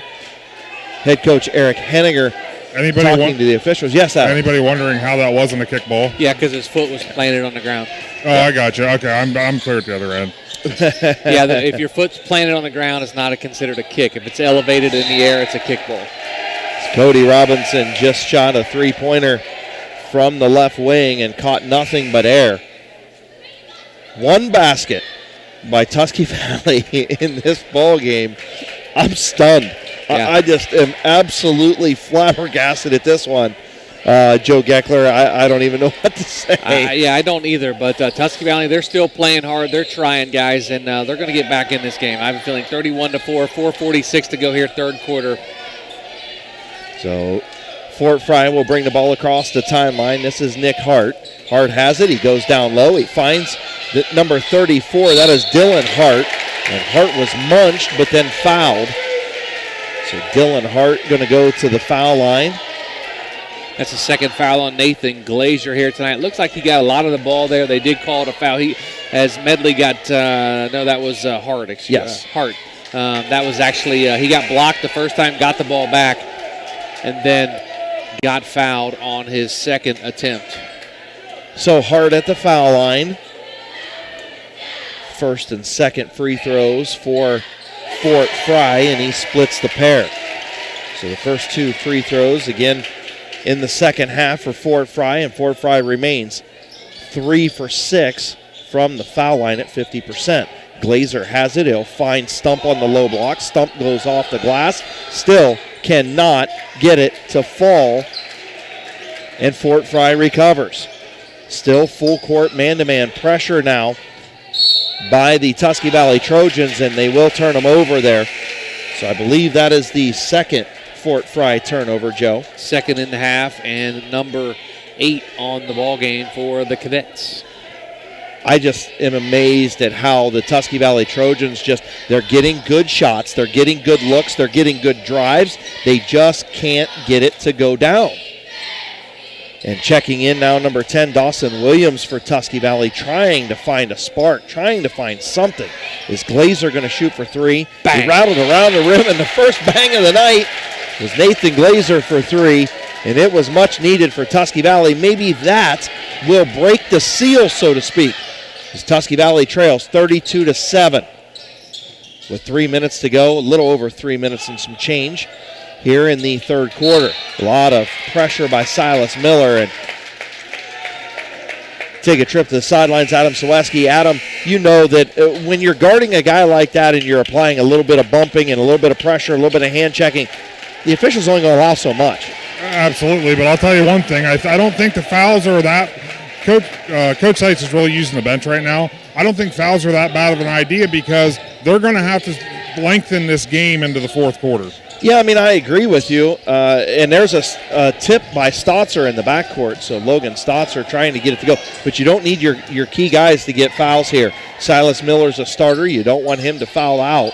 So Stotzer almost another steal. Heavy pressure zone, trap pressure by Tusky Valley. And Nick Hart breaks it. He drives down the lane, and I believe they got a whistle before he was ever even touched. Driving the lane right there was Nick Hart, and he's going to go to the line. Yeah, they're gonna call it a shooting foul against Tusky Valley, and that's going to be on number 10, Dawson Williams, going to be his first, and Hart at the line shooting 2.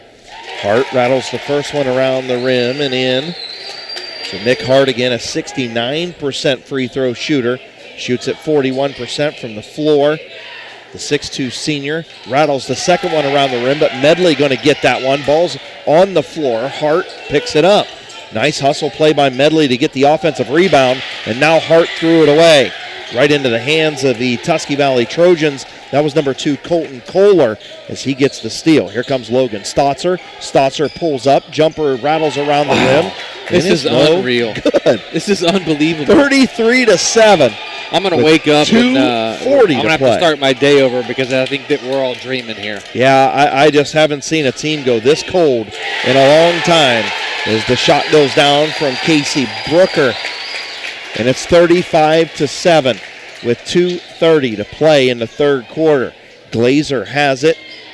Glazer traveled, didn't call it, but he got a nice shot, turnaround jumper to go at the foul line and scored. So we've got a timeout on the floor, 35-9. The Cadets lead the Trojans. We'll be back right after this timeout on 99.9 WTUZ. At Gillen Body Shop, they know that when their business is needed, it's never planned, and that can cause you quite the inconvenience. That's why Gillen Body Shop makes the process as easy as possible for you by making sure the work is completed right the first time. And Gillen Body Shop's experienced staff gives all completed work a 100% guarantee. So when those unplanned repairs to your vehicle are needed, there's only one choice. Gilland Body Shop on Cary Avenue in New Philly, or find them on Facebook.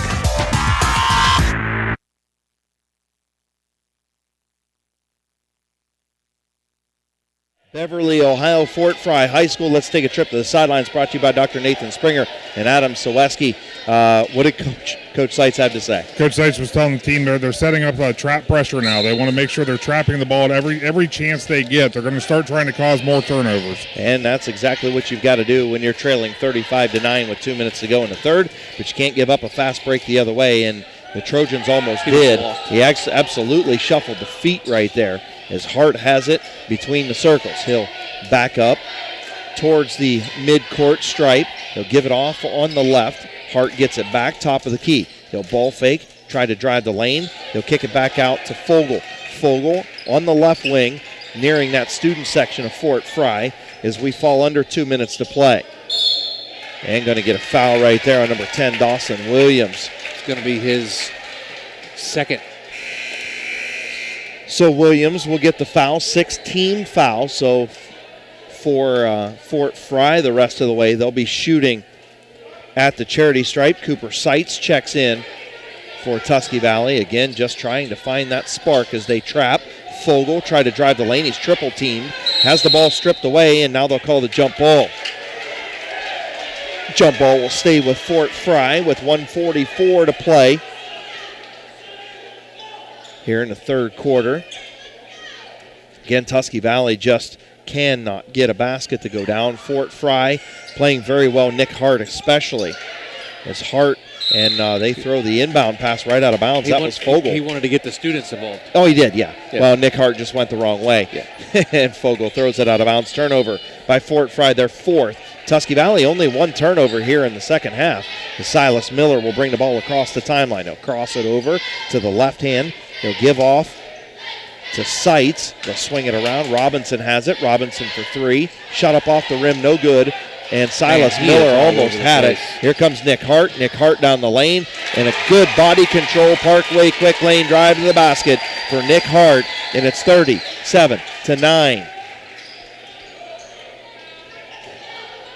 And another turnover. Colton Kohler turned it over for Tusky Valley, and quickly two turnovers for the Trojans. As Medley has it, he dribbles out of a double team, gives off to Hart. Hart goes over to Fogle in the corner. Fogle a little ball fake. He goes off the window and scores. Kelton Fogle rather, gets the bucket, and it's 39-9. And we could have called an offensive foul there on Silas Miller with the chicken wing, but Trojan fans will take the fact that they got the foul on the Cadets. Fouls on number 22, Kelton Fogle, as Tusky Valley will inbound right in front of head coach Terry Seitz. Stotzer will now inbound just to the left of the scorer's table with 49.4 to play. Trojans trail by 30. Here comes Newsom, and Newsom's going to pick up the charge. That was a flop. No, I kind of thought it was about the same play. Hey, guys. Yes. I was right in front of me. He was set, and Newsom literally dropped his shoulder right into him. I mean, I kind of thought it was the same thing as Silas Miller did at the top of the key. I mean, you just can't entice the contact like that. Dribble around him. And this Tusky Valley is just out of sorts tonight, and it shows as they get a turnover. Here comes Silas Miller the other way, and Silas Miller, normally sure-handed, dribbles it off his foot, and they turn it over again. Tusky Valley, every time they get something to go their way, they turn it over, and now Silas Miller going to pick up the foul in the backcourt. Frustration foul right there. Yeah, well, I mean, it was a hustle play. They're trying to get that trap, Joe, and just things not going the Trojans' way tonight on no matter what it is, whether it's a 50-50 ball, a hustle ball, it doesn't matter. It's just not going their way. I would agree, and it's a tough night on the court for the Trojans. As Hart misses the front end of the 1-and-1, and Tusky Valley will quickly come the other way. Here's Stotzer for three, off the front of the rim, no good. Rebounded by Dylan Hart of the Cadets. Gives off to Nick Hart. Nick Hart goes to Brown on the low block. Cooper Seitz did a nice job to shove that off right there, but he could have probably drew the charge if he would have fell. Is Hart going to drive the lane and is blocked by Connor Newsom. But they call the foul. Not sure who they called it on here. Yeah, I didn't see that. The official said that he hit him in the head. They called it on 23, Silas Miller. That's going to be his third. Yeah, Newsom had the block, and he was asking, was it on me? No, it wasn't on you. It was before that, and they hit him in the head. So Fort Frye up 40-9 with 1.7 seconds to play in the third quarter. Hart at the line, his second shot. He has it, spins it, shoots it. Off the front of the rim, no good, but an offensive rebound. And the shot is up and no good. That's going to be the end of the third quarter. 40-9. Fort Frye is in front. This timeout brought to you by Moore Niedenthal Certified Public Accountants. We'll be back right after this timeout on Z Country 99.9. This is Jim Smucker, president of Kime in downtown Charm, Ohio, where we have over 135 species of domestic and exotic woods in stock every day. It's no wonder our customers refer to us as a woodworker's paradise. Browse a unique selection of live edge slabs, dimensional lumber, and turning blanks. In our store, you'll find instrument wood and specialty tools to help you get the job done right. We also carry eco-epoxy products, the perfect finishing touch for your next river table. Kime, built on trust since 1911.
Frye High School, as the fourth quarter is underway, both teams trading buckets. A 2-point Parkway quick lane drive to the basket for Kelton Fogle, and now a bucket for Dylan Hart on the other end.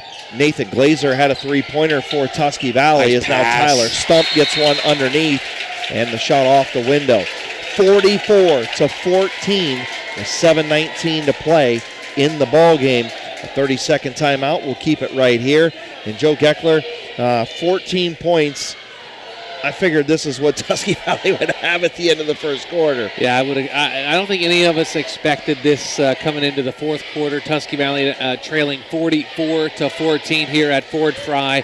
Not their night tonight, unfortunately, and it's going to be tough to overcome a 30-point deficit here with 7:19 to go in the ball game, but Tusky Valley's not going to give up. They're not going to stop trying. No. Coach Seitz has them playing. He's very animated in their huddle right now, and they're going to come out and finish this game strong. Down to Adam Saweski real quick. What was said in the huddle, Adam? Well, Coach Seitz, right before the timeout, he's really pushing. He wants shots.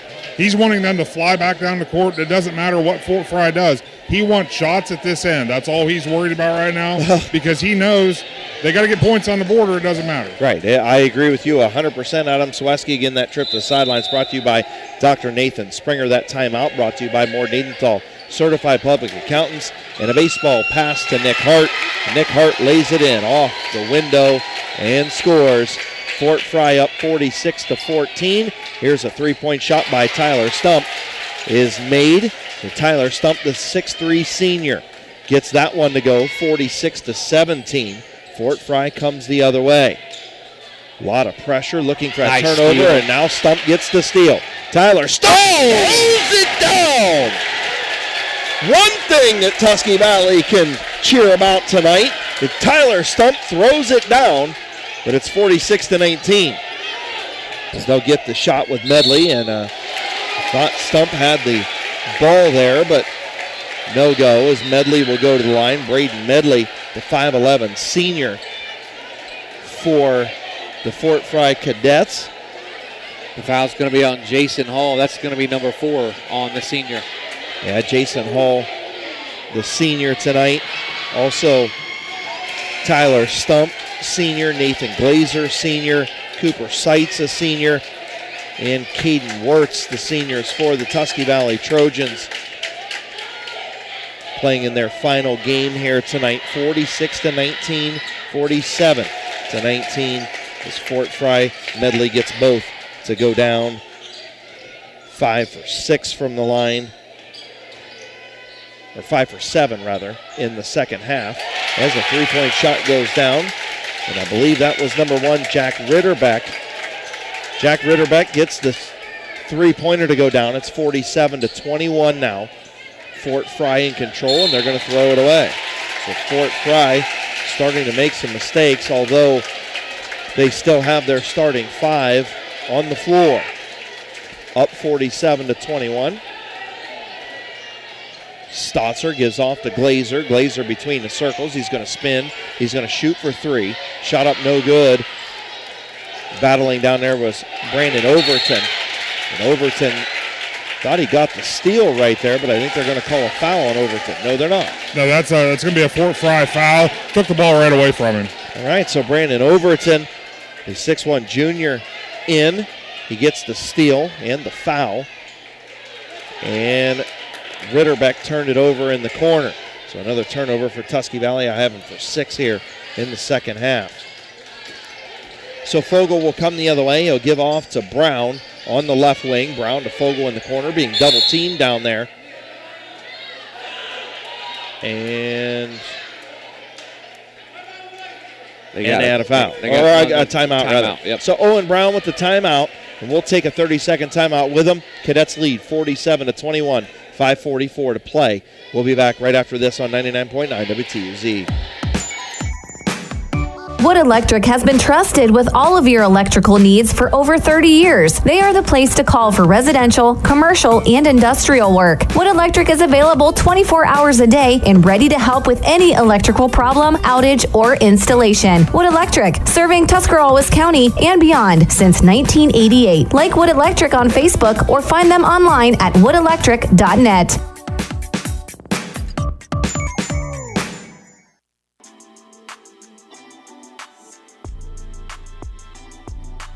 Fort Frye High School, where the Cadets lead the Trojans 47-21 with 5:44 to play in the ball game. Again, the winner going to move on to play either number 1 seed Proctorville Fairland or number 4 seed Frankfort Adena coming up on Wednesday.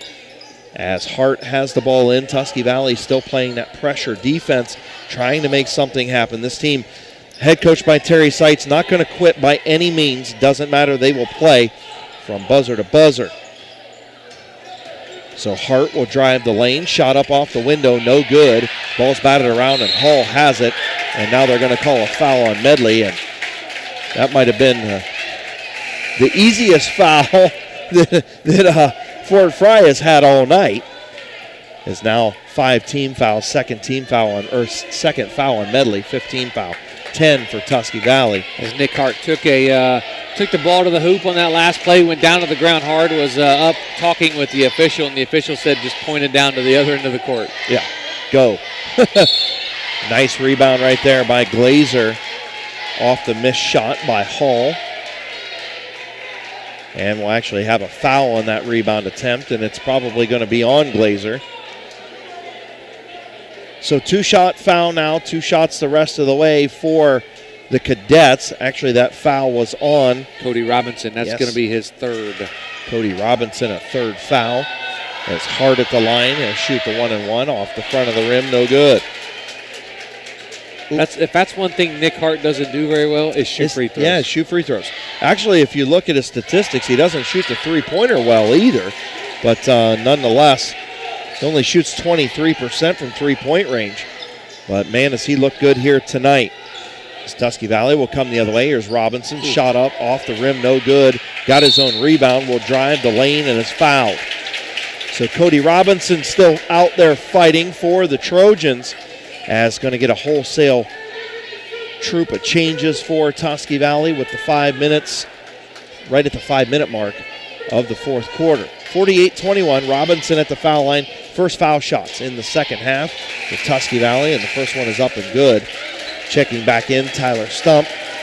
Also Connor Newsom, Cooper Seitz, and Logan Stotzer. Hey, guys. Yes, sir. You can see the approach Coach Seitz is taking here. He's trying to lengthen this game right now, and the Cadets they're not hitting all their foul shots as Tusky Valley hits their second. Yeah, I agree with you. I mean, that's what you've got to do, right? I mean, there's no doubt. Number 5 into the ball game, that's Caden Wirtz, the senior. And you would expect to put somebody in off the bench. You get a foul, you send them to the foul line, and, you sub back in for offense. And that's what you got to do. As they forgot the guy at the other end, which was number 3, and that was Garrett Lippett, and he was all by himself. 3-point shot up by Newsom is off the front of the rim, no good, and rebounded quickly by Owen Brown. The Cadets will come the other way, still in the backcourt. Head coach Terry Seitz asking for pressure as they get the ball across the timeline. Brown has it right below us. He gives off to Dylan Hart. Hart drives baseline. They swing the ball back around to the top of the key. Nick Hart now double teamed. Fogle has it, right wing. He'll give back off to Brown. Brown goes to Fogle, back over to Hart. 4:08 to play. Hart for 3. Rattles around the rim, no good, but a nice rebound by Lippett. Lippett will have the rebound. He'll get the ball back out. Hart thought about another 3. Now he'll give off to Fogle. Fogle will drive the lane, a lot of contact, no call, and he'll lay it in. A Parkway quick lane drive to the basket for Fogle. And now we've got one at the other end of Logan Stotzer. A pretty little shot down there in front of Adam Selewski. Little acrobat by Stotzer as it's 52-25 as we approach the 3.5-minute mark. And quickly the other way comes Fort Frye, and they continue to push things. It's turned into a track meet, Chris Cale. Yeah, it has, and the only thing that's kind of confusing to me, to be all honest with you, is Fort Frye still has most of their starters in the ball game, and you're up 54-25, and head coach Terry Seitz has been subbing and getting different guys into the ball game, and head coach Eric Henniger hasn't. That could have a lot to do with the way the game ended on Tuesday with Ridgewood, because I think Ridgewood was down about 12 to 14 points, and it tightened up at the end. Okay, well, very good. That's a good point. As Hart will drive the lane, he's fouled by Glazer. That's going to be Glazer's third. Real quick shout out to Ryan Henry here at Fort Frye, the IT department. He's watching our broadcast tonight. Big thanks to him for his help with Claxton Communications, getting us set up on the live stream here tonight, obviously on our Big Z Sports Facebook page and on our YouTube channel, WTUZ Big Z Sports. Big shout out to Ryan Henry. We appreciate all your hard work and helping out Claxton Communications and helping out Casey. Absolutely. As Hard at the line, he made his first, going to get the next one. Caleb Weiland in for the Trojans.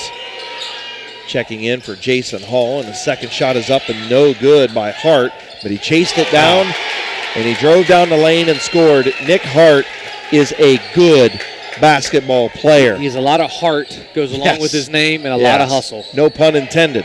Glazer for 3 off the front of the rim. He'll chase down his own rebound. Pulls up from the foul line and was fouled.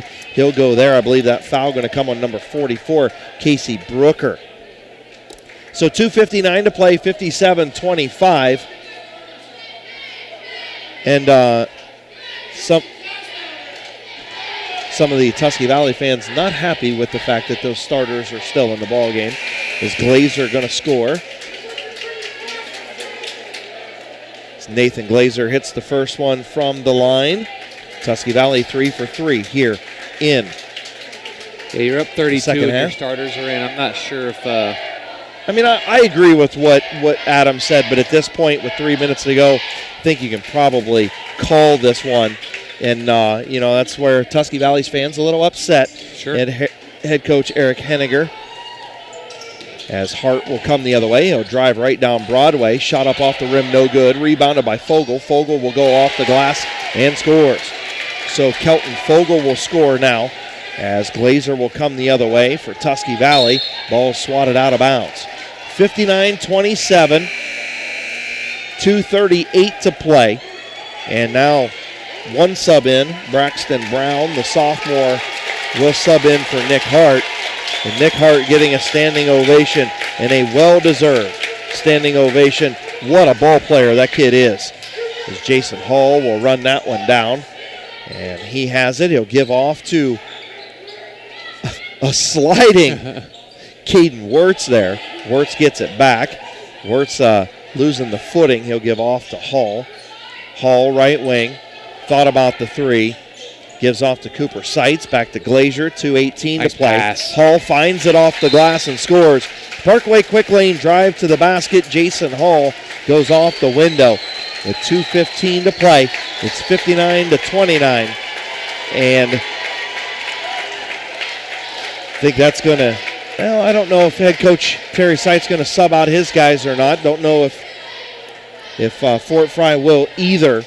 Nonetheless, this game got out of hand early for Tusky Valley. They continued to fight all the way. Just nothing they were doing. Just couldn't get the balls to drop in the basket. They were getting good shots. They're playing good defense. They were hustling after balls. They just couldn't get the baskets to go down when they needed to, Joe. And that's really the story of this one. Yeah, as warm as it was on Tuesday, and they were firing on all cylinders Tuesday night and scored 81 points.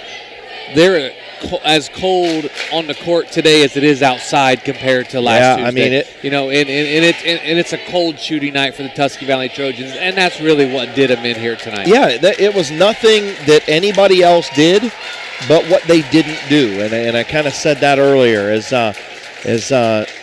Fort Frye will check out some of their starters now. Dawson Layton in, number 30. Brown still in the game. The starter with the ball as he comes up the court. Medley's still in the game, too. There's really no reason for those two to even still be in the game either. Yeah, I mean, I kind of agree with you, but nonetheless, Brown going to head to the foul line. Owen Brown, the 6'1 sophomore starter, will go to the line, and they will check in for the shooter. So Brown will check out. Medley, the other starter, Braden Medley, number 5, still on the floor, the senior. As Brown's first shot off back iron, no good.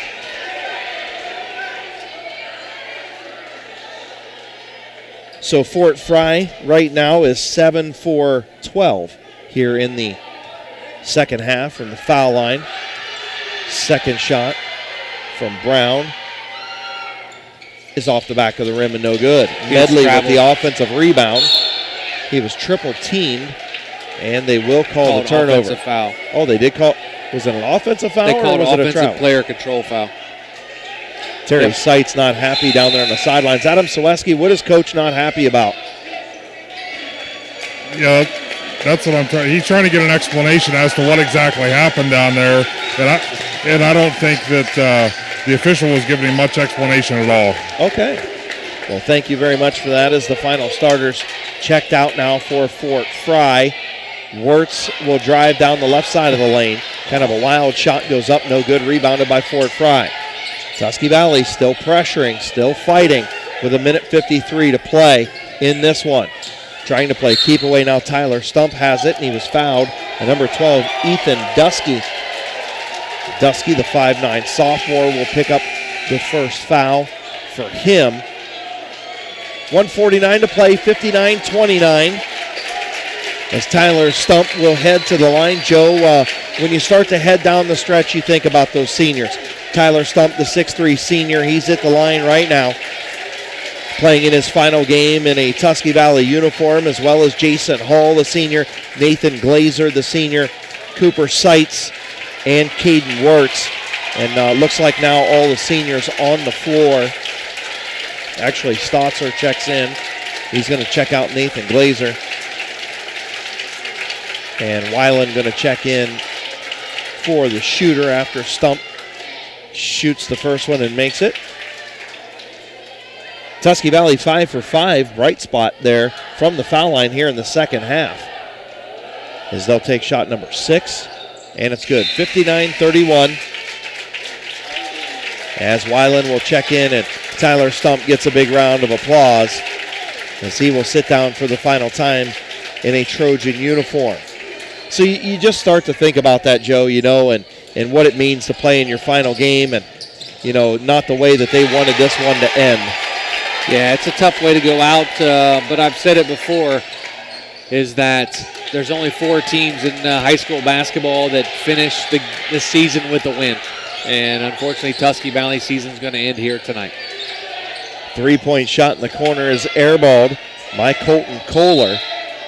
And it's going to go out of bounds. That previous shot there by Zayden Huck, the 5'10 sophomore with a little business in the front, party in the back there on number 25 in white. A nice steal right there. Good steal by Colton Kohler. He gives off to Stotzer, and Stotzer is going to be fouled. So Tusky Valley, again, trails 61-31 with 1:17 to play here in the ball game. Tusky Valley moving from right to left. A lot of substitutions in and out of this game right now, trying to get some kids some time on the floor for both teams. Stotzer's first shot will rattle around the rim and go through. That foul's going to be on Ethan Zimmer. It's going to be his first for the junior. Also checking in, again, Braden Overton will check in. Jack Ritterbeck in as well for Tusky Valley as Stotzer at the line. Second shot is good. So a perfect 8 for 8 in the second half are the Tusky Valley Trojans from the foul line. And that not their issue tonight. It was just that shooting from the field in the first half. Just could not get the lid off of that bucket here at Fort Frye High School in Beverly. And Fort Frye going to move on to the regional semis. Again, that regional semi down at Southeastern High School in Chillicothe on a Wednesday at 8 o'clock. Either Adina or Proctorville Fairland, as a nice little baseline jumper there by Caleb Weiland. 61-35. And a steal by Stotzer. 8th turnover for Fort Frye. Stotzer going to drive down a Parkway quick lane drive to the basket for Logan Stotzer, the junior sharpshooter who will come back for the Tusky Valley Trojans for his senior season. And Stotzer now with the poke away and steal. And Tusky Valley will turn it right back over. And we got a foul on Fort Frye, it looks like. Yeah, could have been a foul right there. Again, things kind of getting sloppy here late in the going with only 23 seconds left. Dawson Layton looked like the foul there. That was just a double dribble. Oh, it was just a double dribble. Yeah. Sorry, turnover. That's okay, right. Sorry. 10th team foul. Again, that trip to the sidelines brought to you by Dr. Nathan Springer. Thank you very much for that. A nice little hook shot there by Braden Overton, the 6'1 junior. That's Fort Frye with the ball. Blocked. And blocked by Weiland.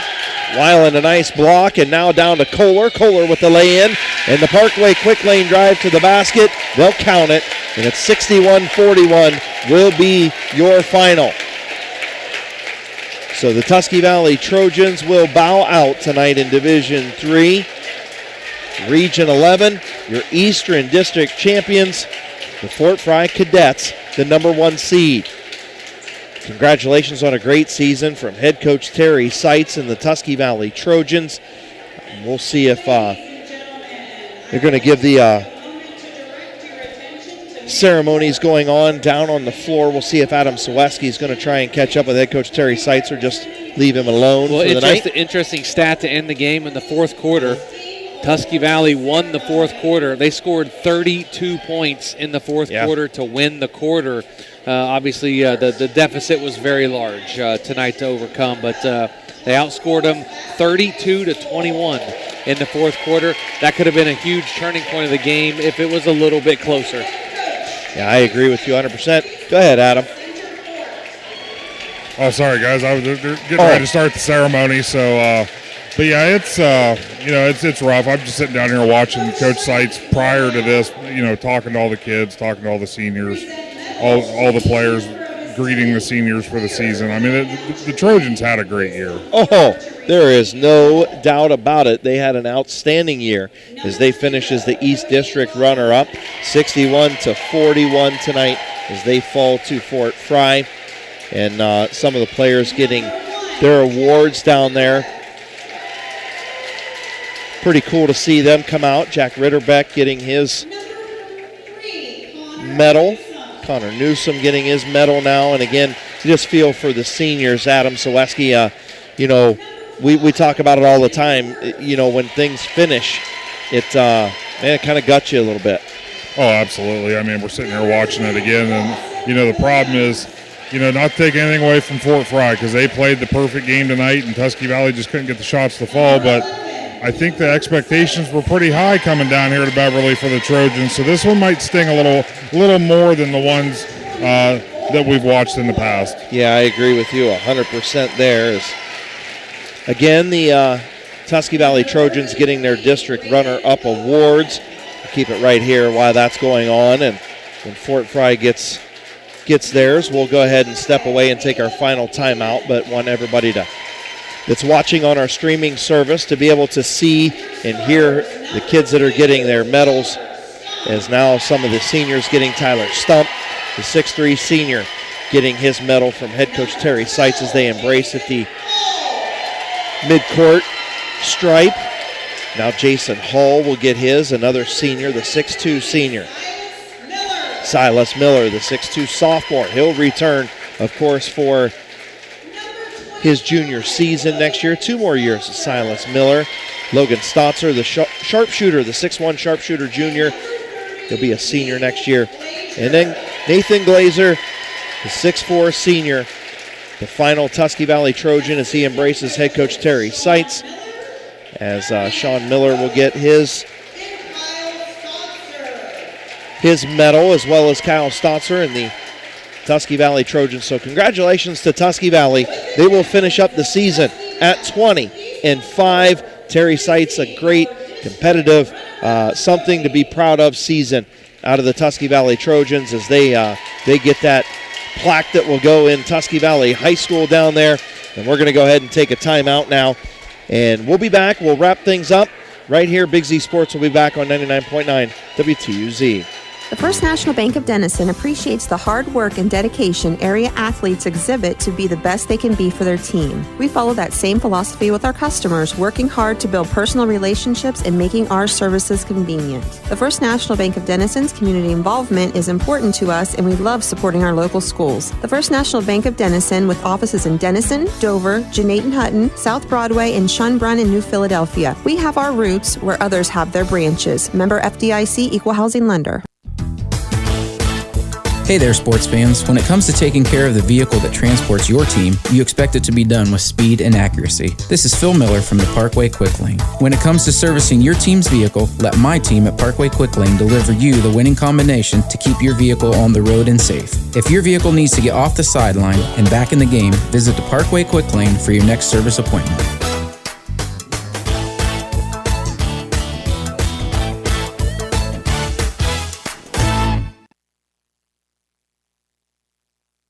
The certified public accountants at Moore Niedenthal Incorporated believe in the value of relationships.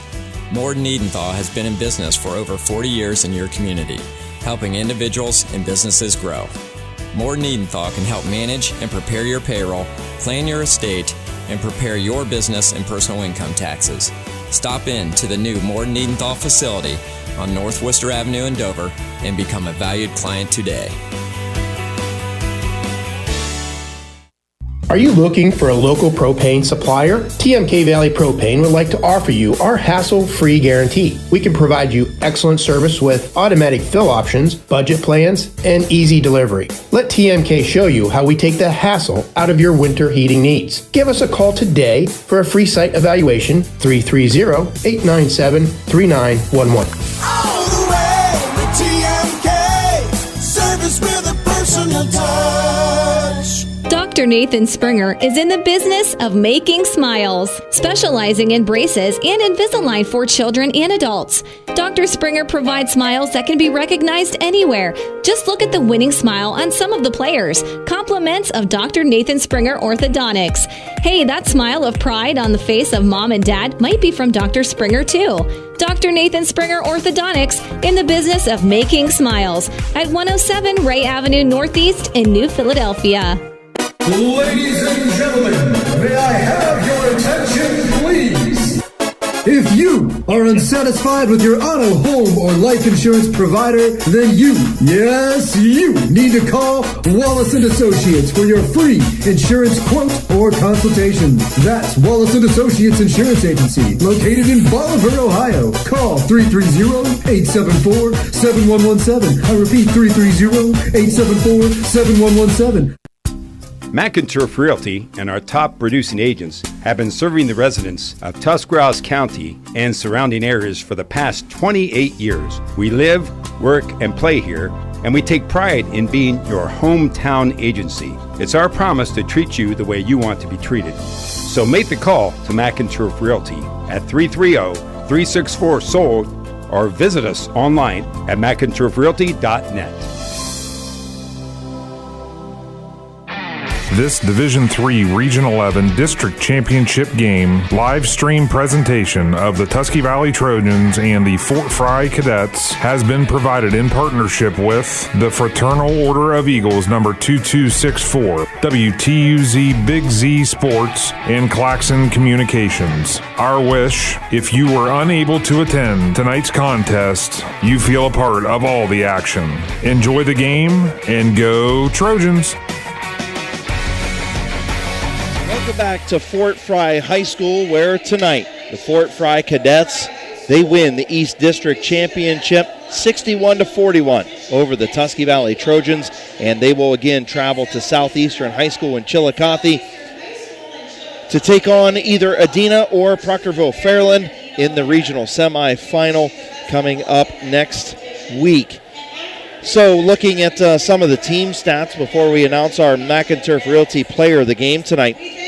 Turnovers, Tusky Valley with 13, I have with 13 team turnovers, Fort Frye with 16 from the foul line. Tusky Valley was 9 for 12 at 75%, and Fort Frye was 8 of 18 for 45%. Here's a key statistic, not to mention that, of course, the 20-1 run that Fort Frye had.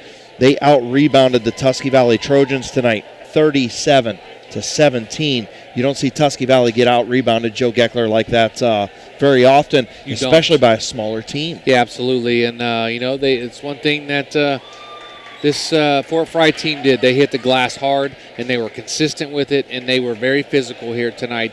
And they got to the glass when they needed to. Yeah, absolutely. And a lot of that, too, was, running down of those missed shots by Tusky Valley. A lot of those deeper shots, when you shoot an outside shot, 9 times out of 10, it's not going to drop right down in the paint. It's going to kick out towards the wings, towards the sidelines. And, give Fort Frye a ton of credit. They beat a lot of those Tusky Valley players to those 50-50 balls. They out-hustled them at points tonight, and you tip your cap to them. Nick Hart, incredible ball player, and I know you have those final stats, and Nick Hart, if he was in our area, he would obviously be our McInturf Realty player of the game. Yeah, for sure, but some individual stats first for the Fort Frye Cadets. Nick Hart led all scorers with 22 points. He also had 12 rebounds. Owen Brown had 3 points, 3 rebounds. Luke Huffman, 3 points and 2 rebounds. Braden Medley had only 1 point on the night, but he had 7 big rebounds. Yeah. Kelton Fogle was 17 points and 7 rebounds. He's a nice-looking ball player as well, the lefty, and Kelton Fogle. And Garrett Lippett had 4 points and 2 rebounds. Braxton Brown got in the scorebook with a rebound. Casey Brooker with 2 points and a rebound. Zayden Huck with 2 points. And Dylan Hart, the senior, 7 points and 2 rebounds. Those are the individual numbers for Fort Frye. Now for Tusky Valley, Tyler Stump with 9 points and a rebound. Jason Hall finishes his career with 3 points and 4 rebounds.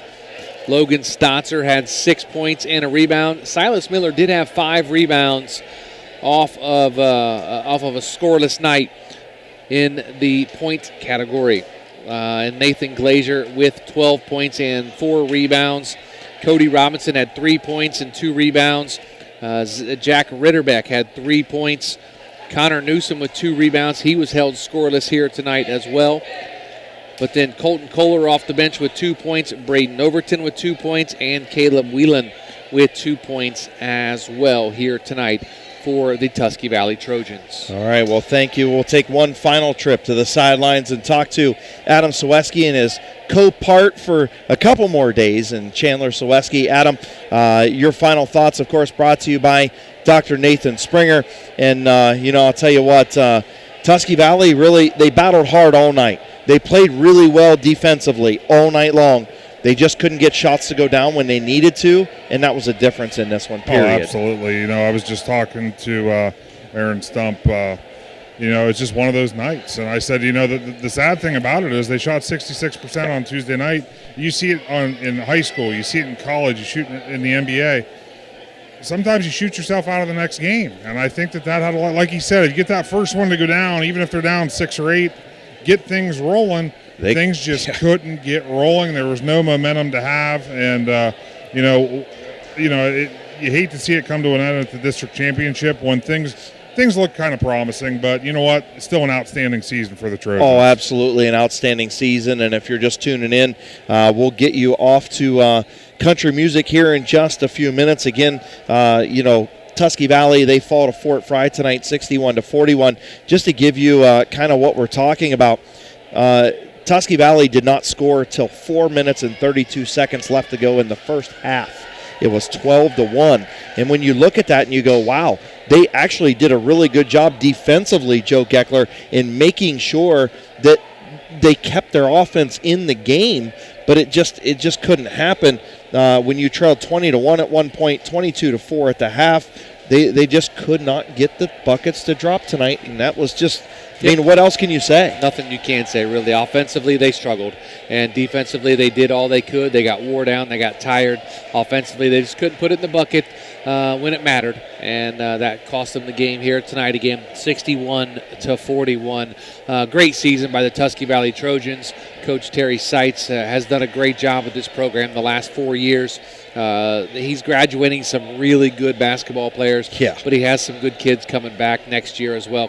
Could be a nice little run here for Tusky Valley. Yeah, I agree. As again, Tyler Stump, Jason Hall, Nathan Glazer, and of course, Caden Wirtz, the seniors, Cooper Seitz as well, the seniors that will leave Terry Seitz and the Tusky Valley Trojans. They've got a lot to come back and a lot to build off of for next season as, of course, they get in this crazy season all the way to the district finals. Congratulations to them. Congratulations to Fort Frye as they will move on now and play in the Sweet 16 and play for a regional final berth. Yeah, it's going to be an interesting matchup to see who they play and how they handle themselves over in Chillicothe next Wednesday night. All right. Well, we want to again thank all of our sponsors. Of course, the Big Z Sports Show built by Kime.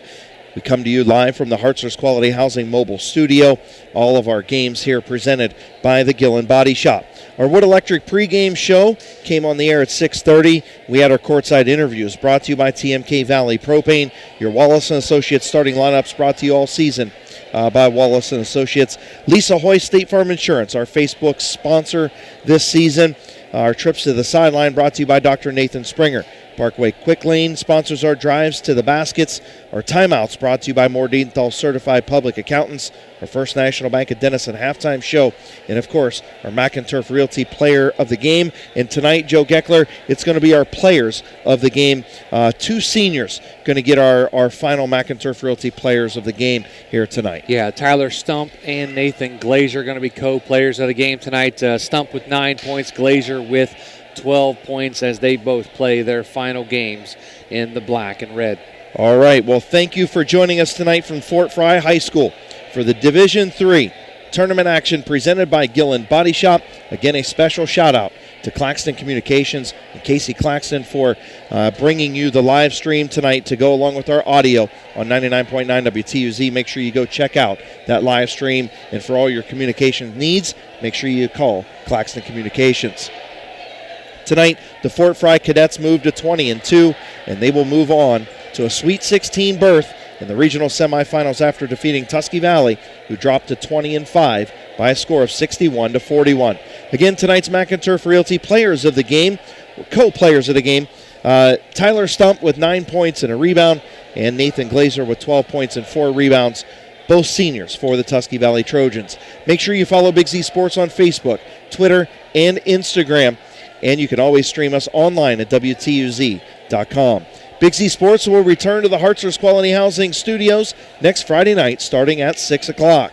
For sideline reporter and social media guru Adam and Chandler Seweski, we bid Chandler a great wish him a lot of thoughts and prayers as he heads off to the Air Force next week, and a lot of good luck to him. My color analyst, of course, Joe Geckler, and piloting the ship back in the Hartzler's Quality Housing Studios is Mary Alice. I'm Chris Gale saying so long from Beverly, Ohio. This has been a special presentation of Big Z Sports on Z Country 99.9. Thank you for joining us for tonight's presentation of boys high school basketball tournament action. We hope you enjoyed tonight's game, which was brought to you by the Fraternal Order of Eagles from Yerkesville, number 2264, WTUZ Big Z Sports, Claxon Communications, Gillen Body Shop, Kine, Hartzler's Quality Housing, Wood Electric, First National Bank of Denison, Parkway Quick Lane, Moore and Niedenthal, Certified Public Accountants, TMK Valley Propane, Wallace and Associates, Dr. Nathan Springer, and McInturf Realty.